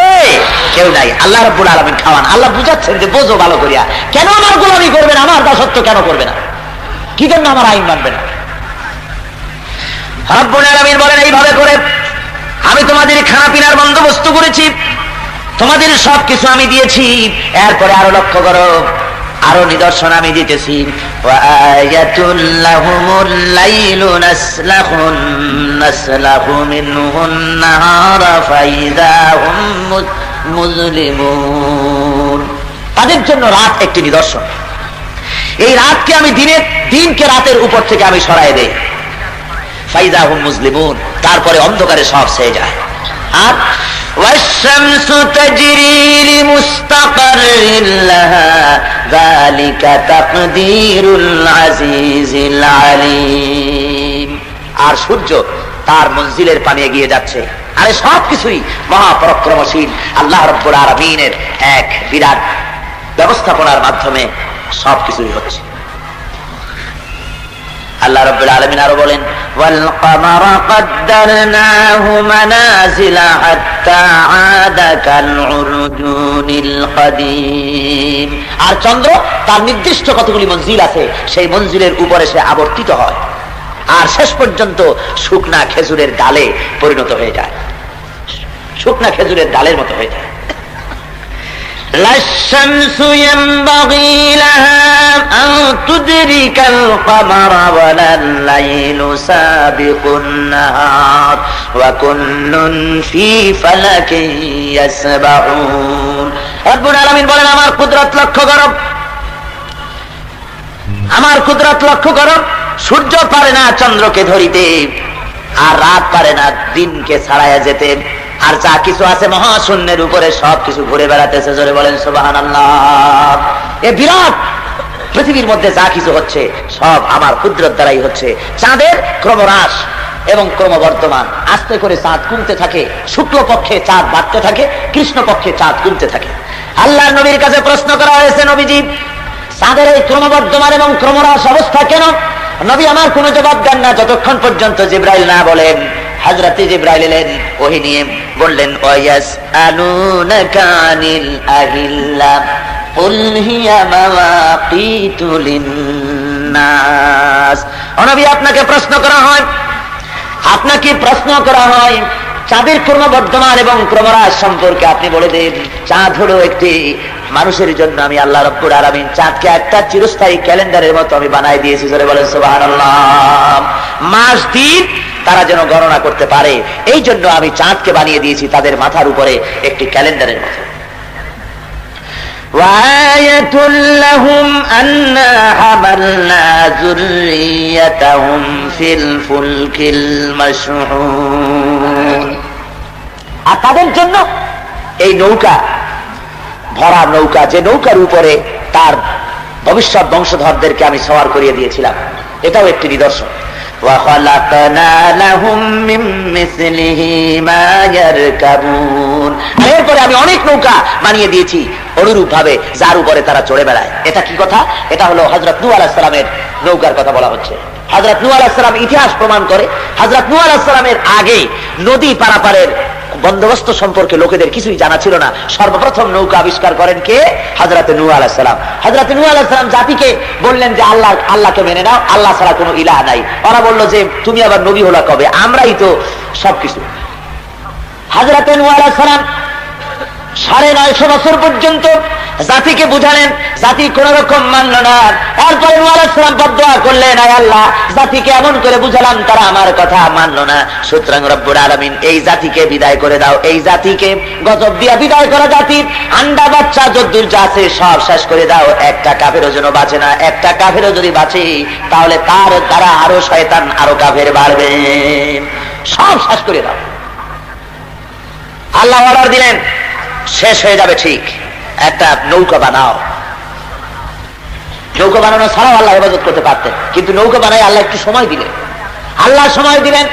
নূহ আলাইহিস সালাম বললেন, নূহ আলাইহিস সালামকে বলা হলো, তুমি বলে দাও বন্যা হবে, প্লাবন হবে, নৌকা বানাতেছি, তোমরা দেখো। আল্লাহ বলেন, এই হিকমত দিলাম, অবকাশ দিলাম। লোকেরা যদি নৌকা বানানো দেখে যদি বোঝে যে বন্যা সত্যিই হবে, আর যদি ঈমান আনে, তাহলে বিগত জীবনের গুনাহ আমি আল্লাহ মাফ করে দিব। ওরা করলো কি? কয় যে নৌকা যখন বানানো হয়েছে এখন এইটাই কাম সারতে হবে। কি করতে হবে? ওরা এসে পায়খানা করা শুরু করে দিল নৌকার মধ্যে। ছিল, রাজনীতিবিদ ছিল, সব ছিল। কি করে তাদেরকে স্বাধীনতা বিরোধী বলো? সেকেলে প্রতিক্রিয়াশীল বলতে পারো, জবান তোমাদের সংযত করো। বারবার তারা বিবৃতি দিচ্ছে এই বইটাকে আবার পুনর্বহাল করার জন্য। আমরা গভর্নমেন্টকে হুঁশিয়ারি উচ্চারণ করতে চাই আজকে লক্ষ লক্ষ জনতার মাঝে। শিশু একাডেমি এই বইকে সংশোধন নয়, পরিপূর্ণ এই বইকে উৎখাত করতে হবে। আর এই বই যারা লিখেছে দৃষ্টান্তমূলক শাস্তি দিতে হবে। যদি তা না দেওয়া হয় তাহলে বাংলার জনগণ বর্তমান সরকারের বিরুদ্ধে বিদ্রোহ ঘোষণা করবে।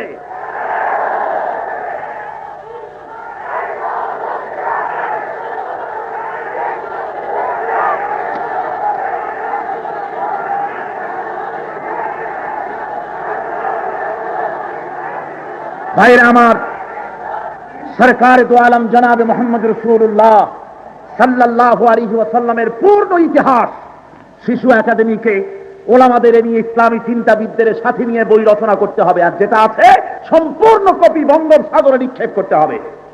এর এক কপি বই বাংলাদেশে থাকতে দেওয়া হবে না। আমরা এর পরিপূর্ণভাবে এর প্রতিবাদ জানাচ্ছি আজকের মাহফিল থেকে। এরপরে এই মুনাফিকি চরিত্র সর্বত্র, যখন ইসলামের কথা কেউ বলে, কেউ প্রতিবাদ করতে যায়, ঠিক তখনই বিবৃতি দাদারা, কিছু লোক রাশিয়া ভাড়া করে এখানে রেখেছে, আমরা তাদেরকে চিনি। তারা এখানে বসে শুধু বিবৃতি দিয়ে বেড়ায়, ইসলামের সম্পর্কে কথা বললেই সাম্প্রদায়িক বলে তারা গালিগালাজ করে। 9.5 কোটি মুসলমানের দেশে বাস করো, মুসলমানের পয়সা দিয়ে তোমার পেটের চর্বি, মুসলমানের পয়সা দিয়ে তোমার বউয়ের পরনের শাড়ি, আর সেই দেশে বসে রাশিয়ার গোলামগিরি করো। সাবধান হয়ে যাও। বাংলাদেশ এর জমিন ইসলামের জন্য, বাংলাদেশের জমিন সমাজতন্ত্রের জন্য নয়, কমিউনিজমের জন্য নয়। বাংলার মাটি সম্পূর্ণটা মুহাম্মদুর রাসূলুল্লাহ সাল্লাল্লাহু আলাইহি ওয়াসাল্লামের। আমি আজকের আলোচনার শেষ ভাগে বলতে চাই, এই মুনাফিকি যেতে যেতে শেষ পর্যন্ত ইসলামী ইউনিভার্সিটি পর্যন্ত গিয়ে ঠেকেছে। ইসলামী ইউনিভার্সিটি নিয়ে গড়িমসি চলছে। সারা বাংলাদেশের মুসলমানদের দাবি একটা ইসলামী বিশ্ববিদ্যালয় হোক, দাবি ছিল না? সমস্ত মুসলমানদের দাবি। সেই ইউনিভার্সিটি আজকে শান্তি ডাঙ্গায়, কালকে দুঃখ ডাঙ্গায়, পরদিন অশান্তি ডাঙ্গায়, তারপরের দিন টঙ্গিতে, তারপরের দিন মানে একেবারে অনবরত এইটা যাতে না হতে পারে সেই প্রচেষ্টা চলছে। টাকা দিচ্ছে বিদেশিরা, আরব দেশের লোকেরা টাকা দেয়, সেই টাকা পয়সা তারা পেয়ে বিল্ডিং করে প্রতিষ্ঠান করে ছাত্র ভর্তি করবে, তা পর্যন্ত করছে না। এই জন্য যাতে ইসলামের প্রচার বেশি হবে সহ্য করতে তারা পারে না। আমি সেই জন্য আপনাদের খেদমতে আর্জ করব। আমি পত্রিকায় দেখতে পেয়েছি ভর্তি করার তারিখ ঘোষণা করে আবার চক্রান্তের জন্য তারা ষড়যন্ত্রের শিকার হয়ে তারা এখন আবার ভর্তিকে বন্ধ করে দিয়েছে, কোন ছাত্র এখন ভর্তি করা হচ্ছে না। আমি পরিষ্কার করে আজকের মাহফিলে ঘোষণা করতে চাই, ইসলামী ইউনিভার্সিটি নিয়ে আর গরমিশু করতে দেওয়া হবে না। এই ইউনিভার্সিটি যদি চালু করা না হয়, আগামী জুন মাসের ভেতরে ছাত্র ভর্তি যদি না করা হয়, তাহলে বাংলাদেশের কোটি কোটি জনতা বঙ্গভবনকে ঘেরাও করবে ইসলামী ইউনিভার্সিটির জন্য।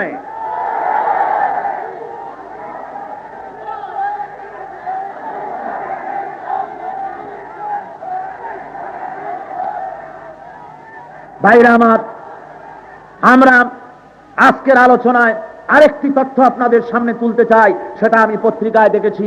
তুরস্কে একজন প্রফেসর দাড়ি রাখার কারণে তাকে নোটিশ দেওয়া হয়েছে, দাড়ি কামাও, তা না হলে চাকরি থাকবে না। বারবার নোটিশ দেওয়ার পরেও তিনি দাড়ি কামান নাই, তারপরে তাকে চাকরি থেকে অপসারণ করানো হয়েছে। শুধু তাই নয়, মেয়েরা সেখানে বোরখা পরলে পরে জরিমানা দিতে হয়, জেলে যেতে হয়। তুরস্ক একটা মুসলমানের দেশ।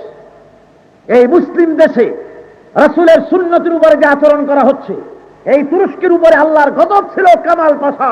কামাল পাশার মতো একটা ফেরাউন আল্লাহর জমিনে আর দ্বিতীয়টি আসে নাই। আরবি ভাষাকে সে বন্ধ করে দিয়েছিল, নারীর ইজ্জতকে লুণ্ঠন করেছে, মুসলমানকে আর মুসলমান রাখে নাই। তার পদসেবীরা ক্ষমতায় থেকে দাড়ির উপরে, বোরখার উপরে, মুসলমানদের উপরে ব্যক্তিগত আচরণ, ইসলামের অনুসরণ থেকে বঞ্চিত করছে তুরস্ক সরকার। আজকের এই চট্টগ্রামের ঐতিহাসিক তাফসীরুল কোরআন মাহফিলের লক্ষ লক্ষ জনতা নিয়ে আমরা তুরস্ক সরকারের তীব্র নিন্দা জানাচ্ছি। এই সরকারের সাথে মুসলমান দেশের কোনো সম্পর্ক থাকতে পারে না। কি বলেন আপনারা, নিন্দা জানাচ্ছেন? আমরা এর ঘোর প্রতিবাদ জানাই। আল্লাহ রাব্বুল আলামিন গোটা দুনিয়ার মুসলিম শাসকদেরকে ঈমান দান করুন, যাতে করে তারা হকের উপরে চলতে পারে। আল্লাহ যেন তৌফিক দেন, জোরে বলেন আমিন। আর মোমেনদেরকে যেন আল্লাহ হিম্মত আফজাই যেন তাদের করেন, তাদের আল্লাহ হৌসলা বলন্দ করে দেন, তাদের ইজ্জত যেন আরো বাড়ায় দেন, তাদের হিম্মত নিয়ে পরিপূর্ণ জিহাদের ময়দানে সকলকে অগ্রসর হওয়ার তৌফিক যেন আল্লাহ দেন, জোরে বলেন আমিন। আল্লাহ রাব্বুল আলামিন বাকি দুদিনও যেন আকাশ ভালো রাখেন, আমাদের কোরআন শরীফ শোনার জন্য তৌফিক আল্লাহ দেন। আল্লাহ যেন পরিবেশকে ভালো রাখেন, যাতায়াতের ব্যবস্থা যেন আল্লাহ সকলকে আসান করে দেন। আপনারা আমার জন্য দোয়া করবেন, আল্লাহ যেন আমার থেকে কিছু কথা এমন বের করেন যা আপনাদের জন্য উপকারী, আমার জন্য উপকারী। আল্লাহ যেন কথা বলার হিম্মত, তৌফিক যে ধরনের দরকার, যতটুকু স্বাস্থ্য দরকার, আল্লাহ যেন দান করে দেন। মোনাজাতের পরে আজান হবে বা জামাত নামাজ হবে, নামাজে আপনারা বা জামাত নামাজে আপনারা শরীক হবেন, কেউ যেন জামাত ছেড়ে অন্যত্র চলে যাবেন না। আল্লাহুম্মা আমিন। ربنا ظلمنا أنفسنا وإن لم تغفر لنا وترحمنا لنكونن من الخاسرين ربنا لا تزغ قلوبنا بعد إذ هديتنا وهب لنا من لدنك رحمة إنك أنت الوهاب رب العالمين লক্ষ লক্ষ মুসলমান একত্রিত হয়ে দীর্ঘক্ষণ ধরে তোমার কোরআন শুনেছি আল্লাহ। আয় আল্লাহ, তুমি মেহেরবানি করি কোরআনের আলোচনার সওয়াব, দুরূদ সালামের সওয়াব নূরে মুজাসসাম রাহমাতুল লিল আলামিন জনাবে মুহাম্মদ রাসূলুল্লাহ সাল্লাল্লাহু আলাইহি ওয়াসাল্লামের রূহে পাকের পরে হাদিয়া পৌঁছায় দাও রব্বুল আলামিন। আমরা যারা হাত তুলেছি এর মধ্য থেকে মা বাপ যাদের দুনিয়া থেকে বিদায় হয়ে গেছে আল্লাহ, কবরে যদি আযাব থাকে মেহেরবানি করে আযাব মাফ করে দাও রব্বুল আলামিন। সারা জীবন গুনাহ করেছি, বুঝেও করেছি না বুঝেও করেছি আল্লাহ, বয়সের দোষে করেছি, পরিবেশের দোষে করেছি, সারা জীবন যত গুনাহ করেছি মাবুদ মেহেরবানি করে জিন্দেগীর সকল গুনাহ খাতা মাফ করে দাও আল্লাহ। আয় আল্লাহ তাআলা, এই তাফসীরের মাহফিলের বরকতে আমাদেরকে হেদায়েত নসিব করে দাও। আয় আল্লাহ, এই তাফসীরের মাহফিলের আয়োজন যারা করেন, এতে যারা সাহায্য করেন, আয় আল্লাহ যারা পরিশ্রম করেন, কষ্ট করেন, রব্বুল আলামিন কিয়ামতের দিন এই কোরআন শরীফের আলোচনার সহযোগিতা করার কারণে এমন জীবন তাদের যাপন করার তৌফিক দাও যাতে করে কিয়ামতের দিন তাদের জন্য জাহান্নামের আগুন হারাম হয়ে যায় রব্বুল আলামিন। এই মাহফিল যারা করেন তারা যেন মাকরুজ না হয়ে যান, ঋণগ্রস্ত যেন না হয়ে যান। আয় আল্লাহ, এর জন্য যে সাহায্য সহযোগিতা করা দরকার তোমার বান্দাদের দিল এই মাহফিলের দিকে, এই সংস্থার দিকে আল্লাহ তুমি মাইল করে দাও রব্বুল আলামিন। শিরক এবং বিদআত থেকে গোটা জাতিকে আল্লাহ তুমি হেফাজত করো আল্লাহ। তুমি আমাদের দিলকে তোমার মসজিদের সাথে লাগাইয়া দাও আল্লাহ। আমাদের দিলের মধ্যে তোমার মহব্বত, তোমার রসুলের মহব্বত ছাড়া অন্য কোন মহব্বত যেন দিলে জায়গা পায় না আল্লাহ। তোমার মহব্বত, রসুলের মহব্বত নিয়ে যেন দুনিয়ায় বাঁচতে পারি আর মরতে পারি। কিয়ামতের দিন তোমার মহব্বত, রসুলের মহব্বত বুকে ধারণ করে যেন হাসরে উঠতে পারি আল্লাহ রব্বুল আলামিন। তুমি আমাদেরকে রহম করো আয় আল্লাহ। এই মাহফিল আরো 2 দিন সামনে বাকি আছে, তুমি আপন কুদরতে মাহফিলটা চালায় দিও রব্বুল আলামিন।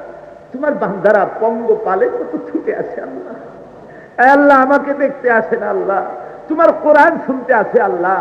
তোমার বান্দাদের এই আশা যেন ব্যর্থ না হয় আল্লাহ। আয় আল্লাহ, তোমার বান্দাদেরকে আসার পথ সহজ করে দিও। বিবি বাল বাচ্চা মাল সব ঘরে ফেলে আসে আল্লাহ, তুমি হেফাজত করো রব্বুল আলামিন। যত লোক এই মাহফিলে কোরআন শুনতে আসে আল্লাহ, তুমি সবগুলিকে কোরআনের মুজাহিদ বানায়া বের করে দিও আল্লাহ। আয় আল্লাহ, বাকি 2টা দিন তুমি কামিয়াব করে দাও আল্লাহ।